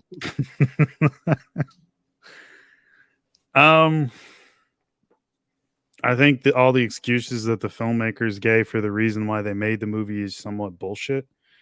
It just Total seemed bullshit. like, it seemed like more of a justification just so that they could do that stuff in the movie. And I think, you'll have your hardcore, really hardcore gore hounds and people that like that kind of stuff, but I sit more on the side of like, just why? Like, what's the point? You couldn't get your point across in another facet than like just showing the most depraved acts known to man. I know it's about the fascist government. I know, but That's it's not bold. some yeah, and it's not something I need to see again. uh that's pretty much I mean it for what it's worth, it's shot okay. Like that's all I can really say. Like, but I don't care to ever see it again. One of the worst films I've ever seen in my life. Well, I mean, I can't defend I that mean, film either. So it's not really a film. It's more like it's like if Two Girls One Cup is called a film, then I guess that's called a film as well. no, Skinamarink is a film. That's a great I'd film. rather watch Skinamarink than a Serbian film. That's really bad. Like, that's Because you know what Skinamarink doesn't have? Newborn babies getting with the mhm. horizontal fandango. Yep. And people getting decapitated and butt fucked. And you know, kids, being bamboozled by their dads with the butt smell. So yeah, that's a Serbian film. Has a lot of that great stuff in it. Mhm. And then wants to justify, but this is about the government. Maybe the government knew you and said fuck off. Maybe they knew you were dumbasses. And that's why they're mad at you. Because they know you're dumbasses that would make dumbass shit like this. So maybe that's the problem. Yeah. I remember one of those festivals like where it premiered. Um one of these guys who like worked for I think it was Bloody Disgusting. And he said that like nobody could say anything. Like after the screening, they just got up and everybody was like speechless. They didn't know what question to ask or anything. Everybody just walked out. It was like dead silence. You could hear a pin drop. And like, I mean, I probably would have had the same reaction. Like, how do you even begin to question why that film was made? Because there's never going to be a legitimate reason. It's only going to be bullshit. So why even say anything about it? Like, Pretty much. No, Tsushima, I did not watch Argyle. Didn't get any requests for it. Did not see Argyle. no, I haven't either. Although apparently it cost what, $100 million or something? Or more. That's so It was a big ridiculous. bomb. So ridiculous.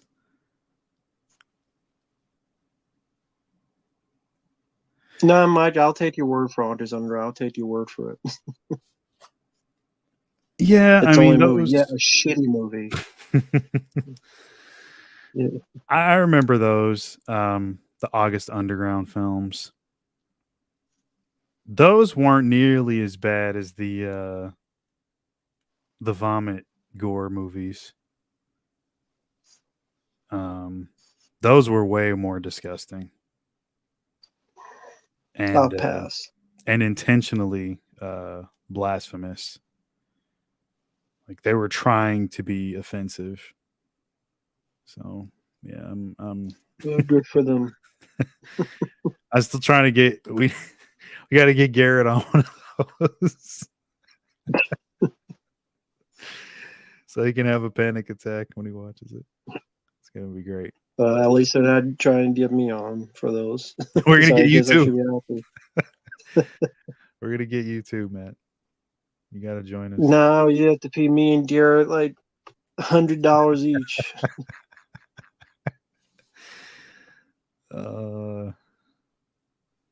Mark, your thoughts on the Dune movies?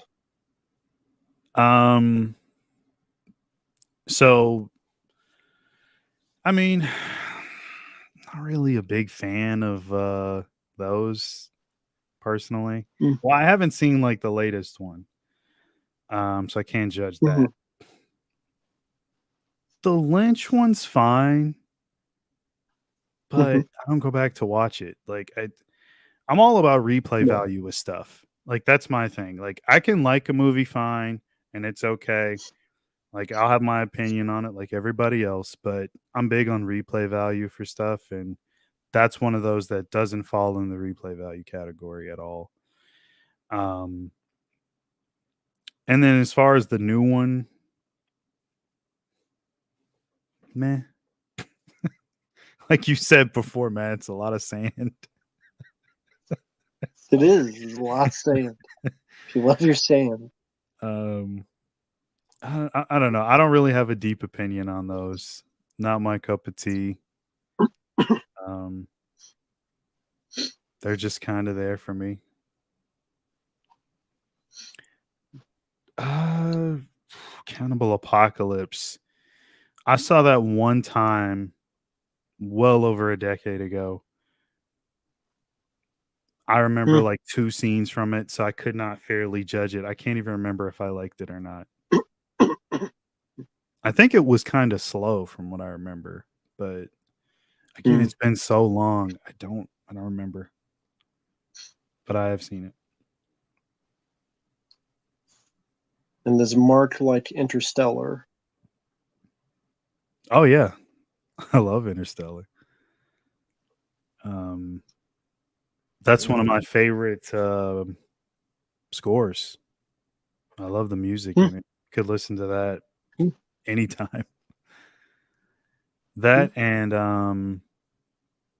the Inception score. Love them. Mm. Oh, and somebody just mentioned Hans Zimmer. Big fan. Love his stuff. Mm-hmm.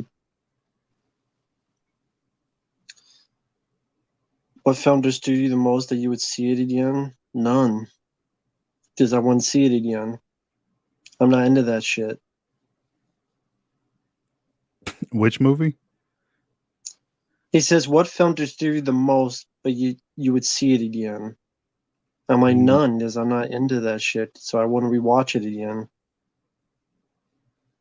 I don't look for disturbing movies. Mm-hmm. Yeah, I mean, there's stuff that's just I just question why the fuck it's made more than anything. And I can recognize content that is disturbing. That doesn't mean it disturbed me necessarily because I could tell it's for shock value. So it doesn't Mhm. really get to me. But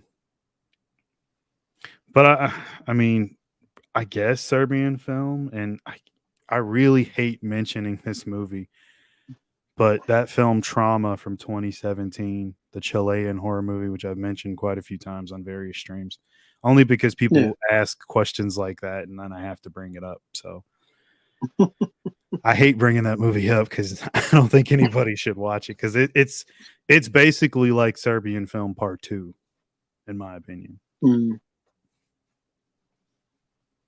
And it tries to go further, and it's like, Right. why do you need to do this? Why does this exist?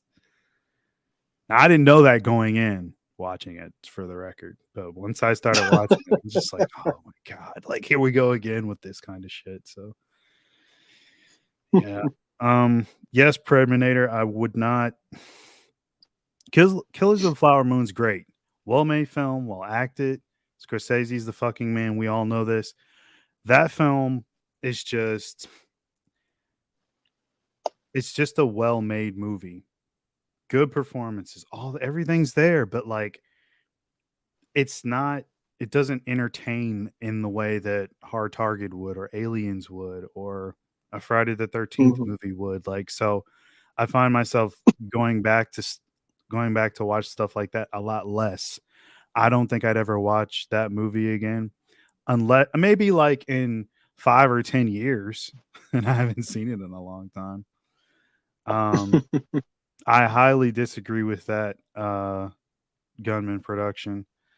The worst film he ever made was Boxcar Bertha from the 70s. If you've never seen that, try to watch that and then go back and watch Killers of the Flower Moon. I guarantee you'll appreciate Killers of the Flower Moon 10 times more. Boxcar Bertha is fucking horrible. Anyway, sorry, I was talking about something else, but I got distracted. I just couldn't agree with that comment.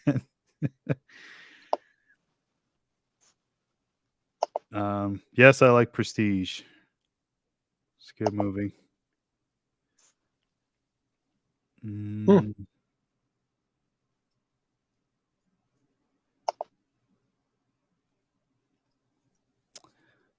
I think he might. I think you might enjoy Evil Dead Trap 1. I don't know about 2, but maybe. Okay. I don't. What's your opinion on like J horror?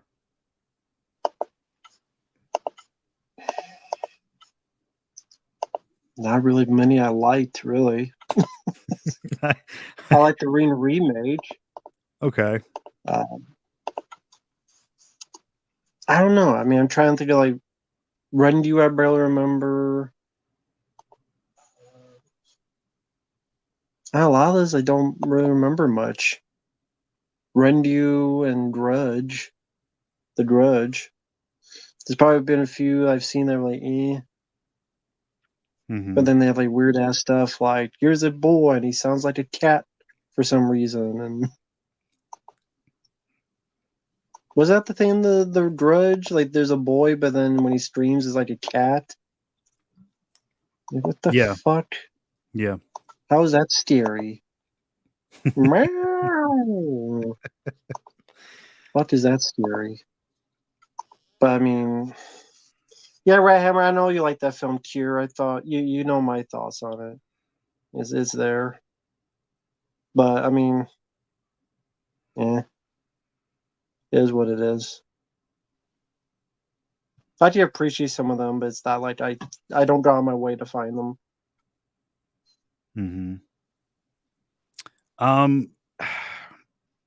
Gunman production. I mean, I get what you're saying, but like how first of all, that's the type of film where you kind of know from the trailer what's going to happen. If you know the plot synopsis of that film, you see the trailer, you know what's going to happen.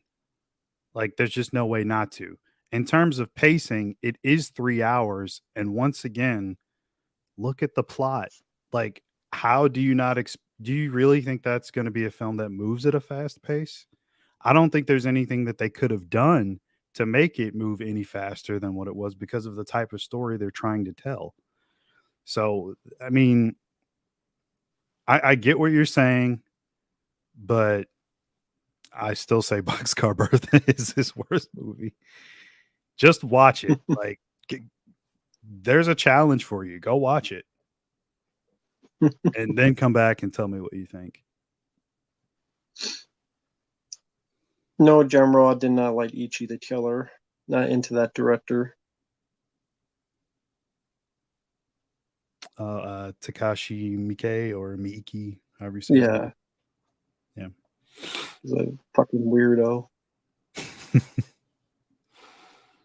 He says his film seems like. Is that the only one you've seen? No, I saw the Audition. I can't remember the titles. Yeah, I thought that was really boring. What was the another one? They have like a number in or Visitor Q. Saw that. Mm-hmm. Thought that had some really stupid shit in it. Just not for me. That's not my taste. But you know me, I hate everything, so don't listen to me. Fuck them all. You know, It's like food. I'm very picky with my movies. His stuff is weird. Like, um, I can't even say that one scene in that movie. Didn't he do that movie? Is it called? I think it's called Go Zoo. I think that's one of his. Somebody in the chat, let me know if I'm wrong. Sounds Um, familiar. okay, yeah. That movie's got some weird shit in it. So, like, you know, I get where you're coming from. Mm. Okay, Rat Hammer says he did. Yeah, he did do Go Zoo. I figured that. Like, it's fucking weird movie. I can't even talk about that one in detail. Well, Cam, I'm supposed to do a commentary sometime, a review. That was a request, so I'll be. I saw it once long ago, but that'll be a request sometime this month. Someone has requested, so that'll be up sometime. I gotta do it first. Cool. Yes, Predator. I love Con Air. It's 100% pure fun action movie. Love it, love it, love it. Yeah, Mike, there you go. Tell that to the other guy. Gunman. Gunman. Sorry, Gunman. I'm not dissing you. I just forgot your name for a second. But yeah, like watch those two and then come back and tell me what you think. I'm just curious. Fight, fight, fight, fight, fight.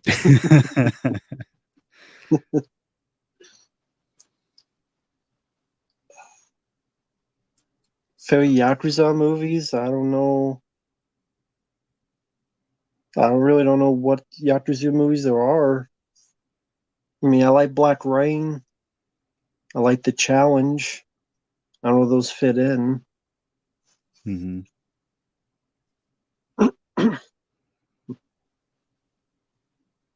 Just Shonalo Tokyo.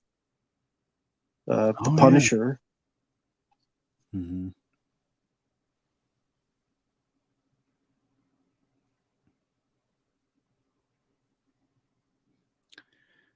God, there's so many comments. I'm trying to scroll down so I don't miss anybody.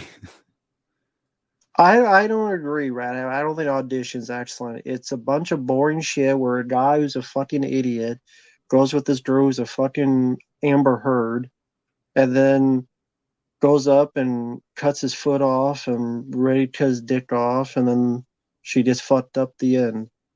You forgot about the scene where she feeds him vomit. Yeah, of course I forgot about that. How could I forget that movie or that scene? Of course, It's the such a best part of the fantastic movie. scene. Exactly. I love vomit foo. Vomit for comment. Exactly. If people like it, that's fine. It's just not always going to be for me. Mm-hmm. Mark, would you rather see Bad Boys 4 or Beverly Hills Cop 4? Said they're both coming out. Mm.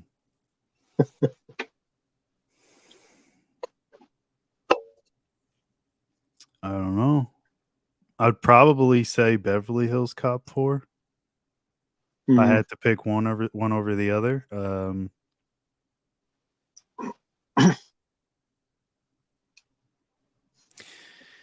Yeah, Well, Beverly Rat Hills Cop Hammer, 4. Rat Hammer. I liked it more when it was called Misery. Audition. I liked the movie more when it was called Misery. So Mhm. I'll go with that one instead. You can have Audition. I'll take Misery. Rat Hammer. I'll take Misery. But it doesn't have the vomit scene in Misery. Come on. I know Kathy Bates didn't feed James Conn vomit. I know. Shucks. I Oh wait, guess he might fuck up. what about Yeah. you? Bad Boys 4 or Beverly Hills Cop 4? Beverly Hills Cop 4, I guess. Okay. I didn't hate the trailer, to be fair. Yeah, me Beverly neither. Hills Cop 4, I didn't hate the trailer. Mm-hmm. Just wanted to be fair. Speaking of that, I did watch Metro recently. It came on TV, and I know you're a big fan of it, like I am as well. And why was that not Beverly Hills Cop 3? Does anybody know the reason? I Well, it just bombed anyway, so I guess it didn't matter. That's true. It Still did. bombed. I don't know how. Like I guess people didn't want to give it a chance, but yeah, I had a lot Came of out in fun with it January. as always. It's a fun movie. The Eddie Murphy laugh. Hold on, it's you hear that through the whole fucking movie. I just happen to have that on the You had soundboard. that on standby? I got a bunch of sound effects on here. But yeah, you hear that the whole time, and I just crack up just off of him laughing at whatever he's laughing at. So, yeah, I definitely laugh at it a lot more than I do anything in Beverly Hills Cop 3. Although I don't hate that movie as much as most people do. It's not a great sequel by any means. It's not a great movie by any means. But, you know, he did worse than that. Like, it is what it is. They tried for something and then they just failed. I mean, it wasn't even necessarily a bad idea to get Landis to do that one, considering their history and I mean they tried to make the most out of a bad script. I mean, what could you do? Okay, Eddie Murphy laugh one more time.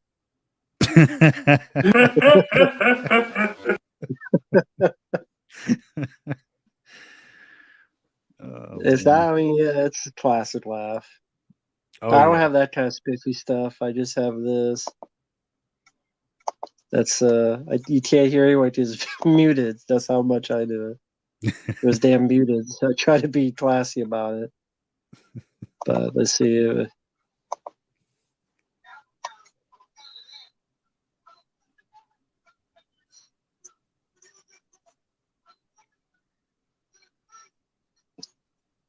Yeah, I know you couldn't hear it because the audio on the damn thing was bad. So that was great. No, So the person uploaded, and they it was uploaded worse really audio low. than I have. Yeah, I know because I didn't play on the video. See, that's how much this is me looking ahead and we can't hear shit. So there you go. Well, this So is the pilot episode, so you're allowed to yeah, get away this with whole that. point.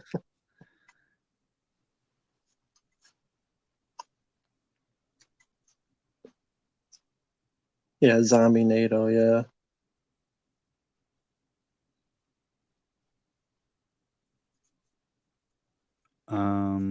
Good question, Mike. Don't know.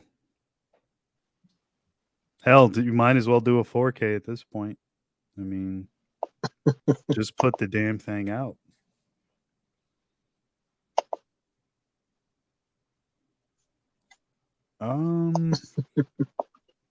I have seen Takashi's Masters of Horror episode.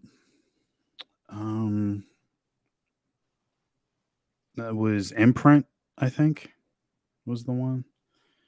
It was fine. Oh, okay. I haven't seen it in a long time. That's another one I got to go back to. That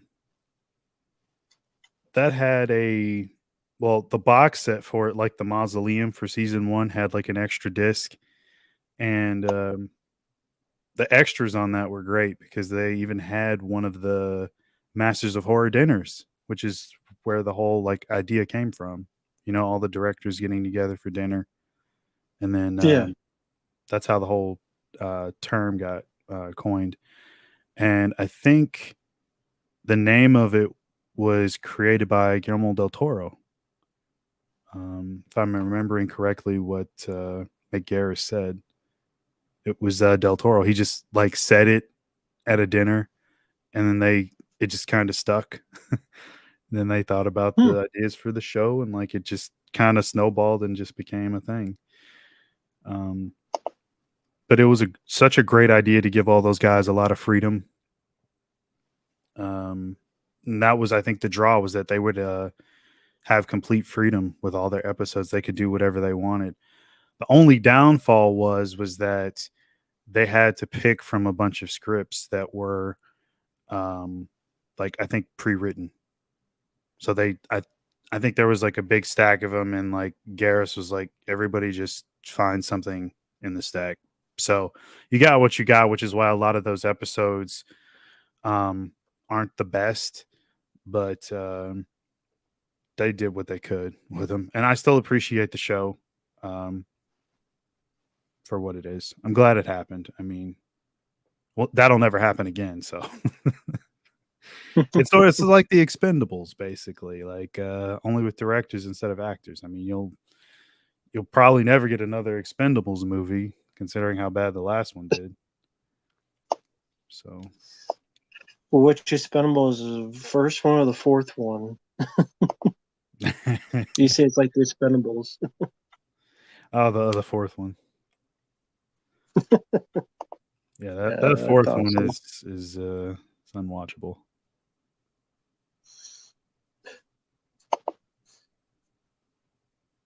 See, I think this is what I meant to do. It probably won't work again, but Take my 100,000 because I got a boat with a motor. Shut up and paddle. Yeah, I'm a paddle. I'm a paddle his ass when I'm a paddle your ass when I find you. I'm gonna use this rope. I'm gonna roll your ass. Please. Oh man, so good.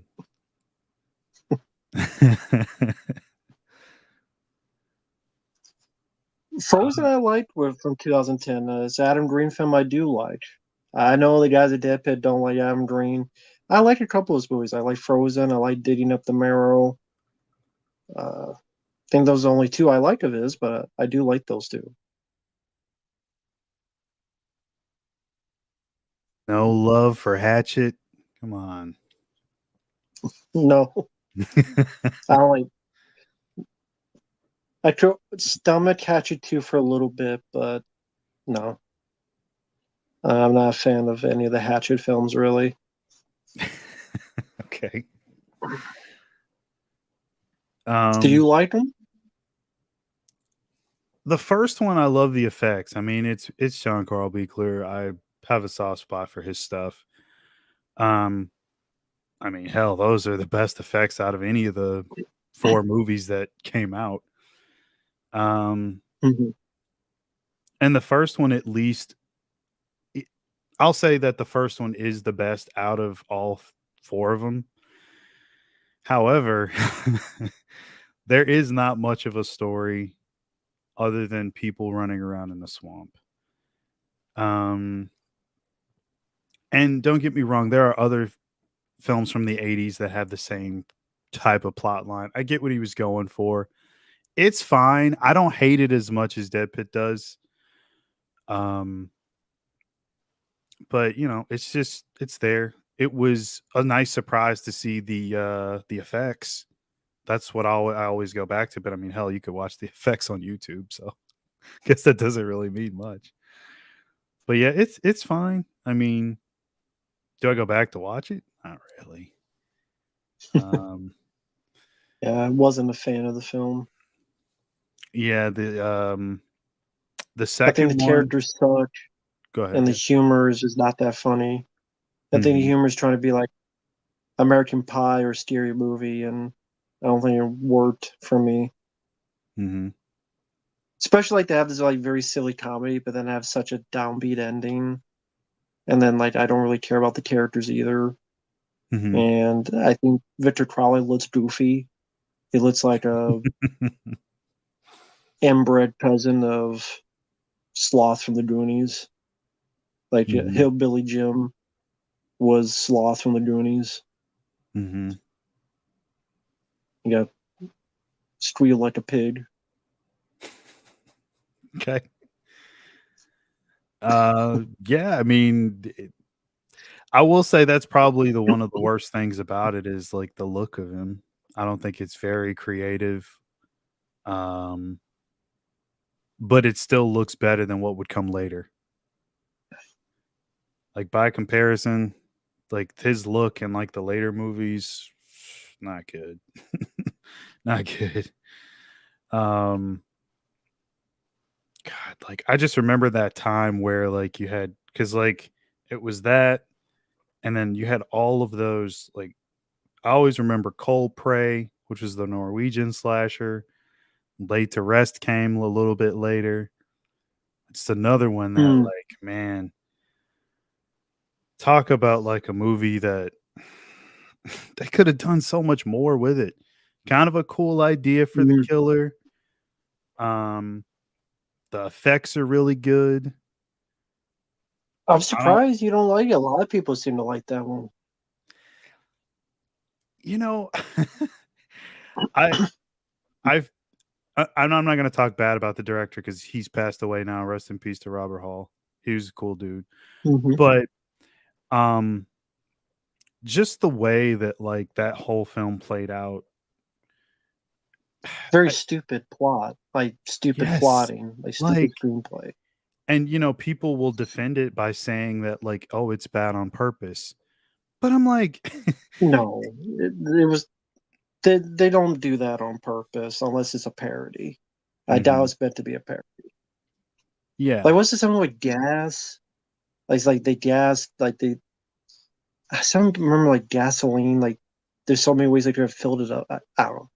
It's been forever since I've seen it. I just remember like characters doing really stupid things. Yeah, like them just driving around in cars from one location to another Yeah, and over and they don't over. have much gas and they're wasting it by just driving everywhere. That's Yeah. right. Even though we run out of gas, but we're just gonna keep driving, wasting all the gas when we don't know where to go. So just waste the rest of our gas Mhm. Yeah.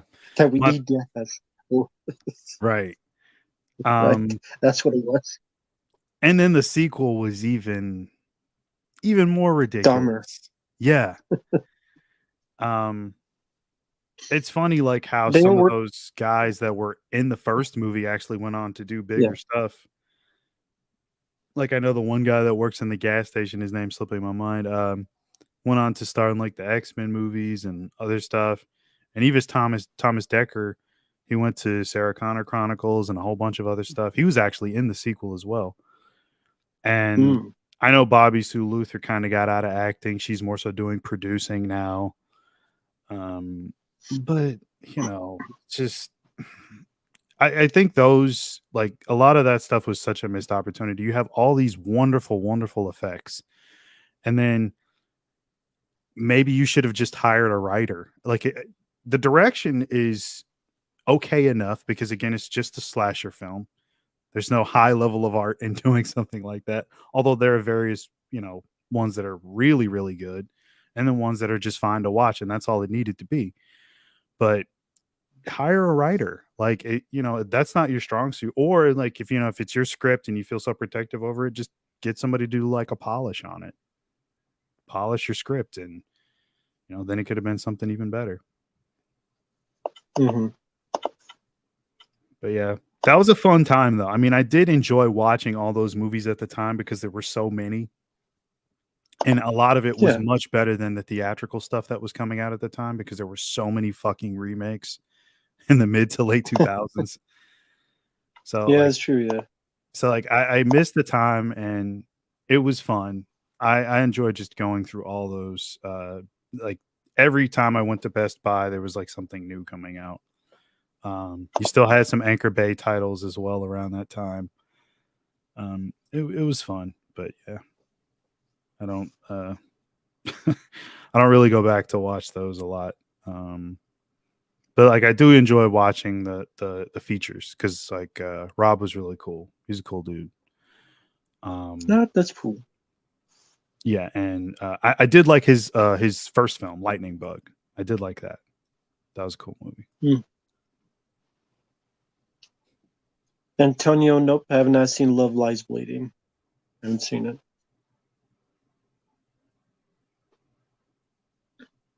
I agree, Business of Fear. You hear that all the time. It's bad on Bad on purpose. purpose. They just chop off low budget horror filmmakers. Yeah, exactly. It means they screwed up and they forgot, and now instead of looking like a fool, they'll say, "Oh, we did it on purpose. We're so smart." Nah, not really. Persuade, no regrets of being a physical media collector. Anything that I don't want or I have too much of, I just sell. And like if I have like a duplicate or like an extra copy of something, I'll either give it away or I'll just sell it. So yeah, no real regrets. I mean, I love all my physical media. Hey there, DVB. Hey there, Andy T. Shore.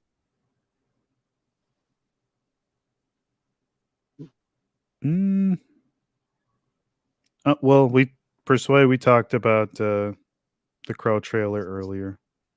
I went on like a 10-minute rant about that. So it's like in the first 20 or 30 minutes of this video. So just go back. I don't want to bore everybody else again. And Sweet Persuade, I did do a video discussing my thoughts on the channel. If you want to just go to the channel, the video is up where I talk about the trailer.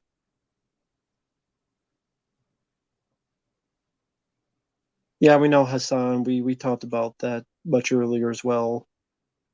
The juice is loose. Yep, Cyborg did a Blu-ray. Even got one from Stream Factory or Shout Factory as well. What do you mean, Neopunk? Sorry. Oh no, you're fine. What do you mean by that? Like second favorite director besides Carpenter? Oh, me. Who's your? Oh, me. Like Matt. Who's your second favorite director besides John Carpenter? Sorry, I didn't even see Matt. I just saw Carpenter. I was like, what? Second favorite, John Woo. John Woo. Good choice. Andy Kishore, yeah, I wasn't a fan of the game, but it has some good moments in it. And yeah, I heard I don't care about new Red Sonja movie, Gunman. Mark, have you heard any updates on the Ilsa movies? That's like so many of these announcements, like they come out and then it takes forever for anything to happen on them unless they set a date upon the announcement. So hopefully it doesn't turn into a Hitcher or Near Dark situation with that, but we'll see. Looking forward to them. Well, some of those movies, not all of them. What happened when Near Dark? I think that was Studio Canal talked about releasing it. Shit, that was like 2 or 3 years ago, I think. I haven't seen a damn thing about it since. And then Second Sight's just been delaying the release of Hitcher just to get the print right. And I see updates on that all the time. I at least see updates from Second Sight, so that's kind of a good thing. But you know, I don't know what's happening with Near Dark.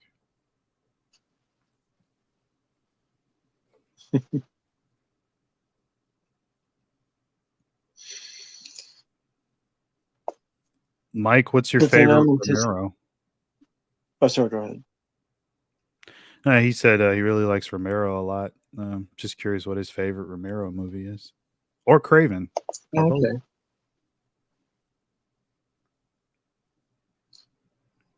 Well, Mike's favorite was Craven. Is my soul to take. And his favorite everybody's favorite is Survival of the Dead. Yeah, his favorite is Creep Show. Yeah. Oh, nice. Okay. And Craven is Shocker. Yeah, love Shocker.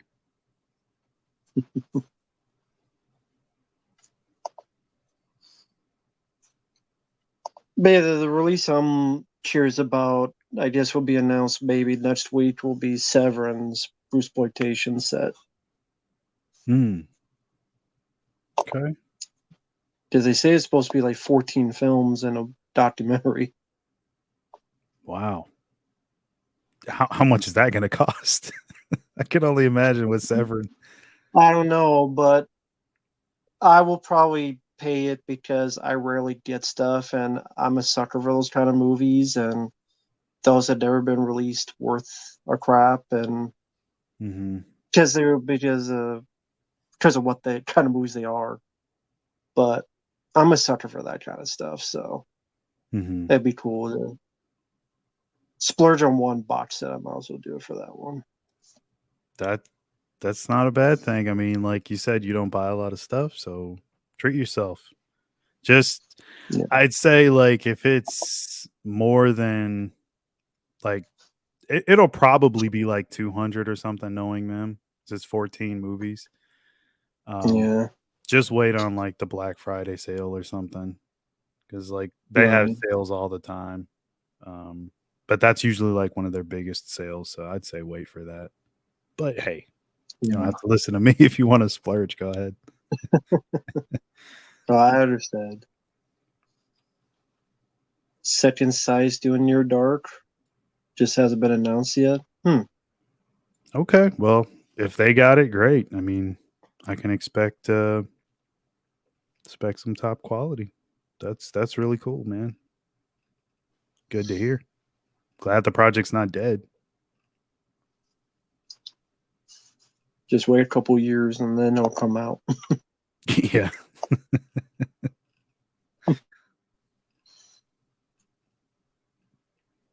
That's a random question to you. What's the last two films you saw? Old, new, whatever. Last two films you saw. Could be older, could be newer, could be whatever. Barb Wire. I'm going to get back to that question. Sorry to do this, but somebody mentioned in the chat, it just moved. What was my favorite Walter Hill movie? Or I guess maybe both. You mentioned Barb Wire. I always thought he would have been a good choice to direct that, because he knows the value of a dollar. He knows how to stretch money, and he does a great job at making like settings like feel a lot more authentic, and like, because that guy, what was that guy? Is it David Hogan that did that? Did Barb Wire? He was like a music video director or something. He wasn't really like an established filmmaker. And I just that movie, well, along with a much better script, or at least less restricted script, that could have been a lot better than what it was. I mean, if you look at stuff like The Warriors or Streets of Fire, Last Man Standing, even, which was, I'm pretty sure that was the Prohibition era. Like, he knew how to make those environments like come to life, and it didn't seem like he was all about just spending money, throwing money at everything. I just thought he would have been, but I think at the time, because wasn't Last Man Standing 96? Yeah. Yeah. So, well, I was like, which one do you want him to do, Barb Wire or Last Man Standing? So he would have been busy at the time, but maybe if they could have put Barb Wire off, it would have been in better hands with Walter Hill. But my favorite Walter Hill movie, I love The Warriors a lot. Might be The Warriors. Southern Comfort's great. I always like Trespass.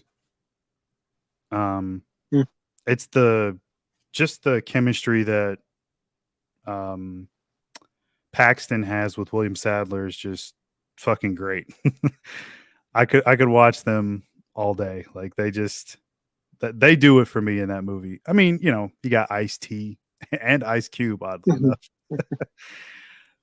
They were fine. But yeah, Trespass is really, really fun. That's one of my movies. It's a fun one. Undisputed, I like some of the fighting in that. Haven't seen that in forever. Yeah, I guess I go with the Warriors, but I mean, I'm a fan, so I like a lot of his stuff.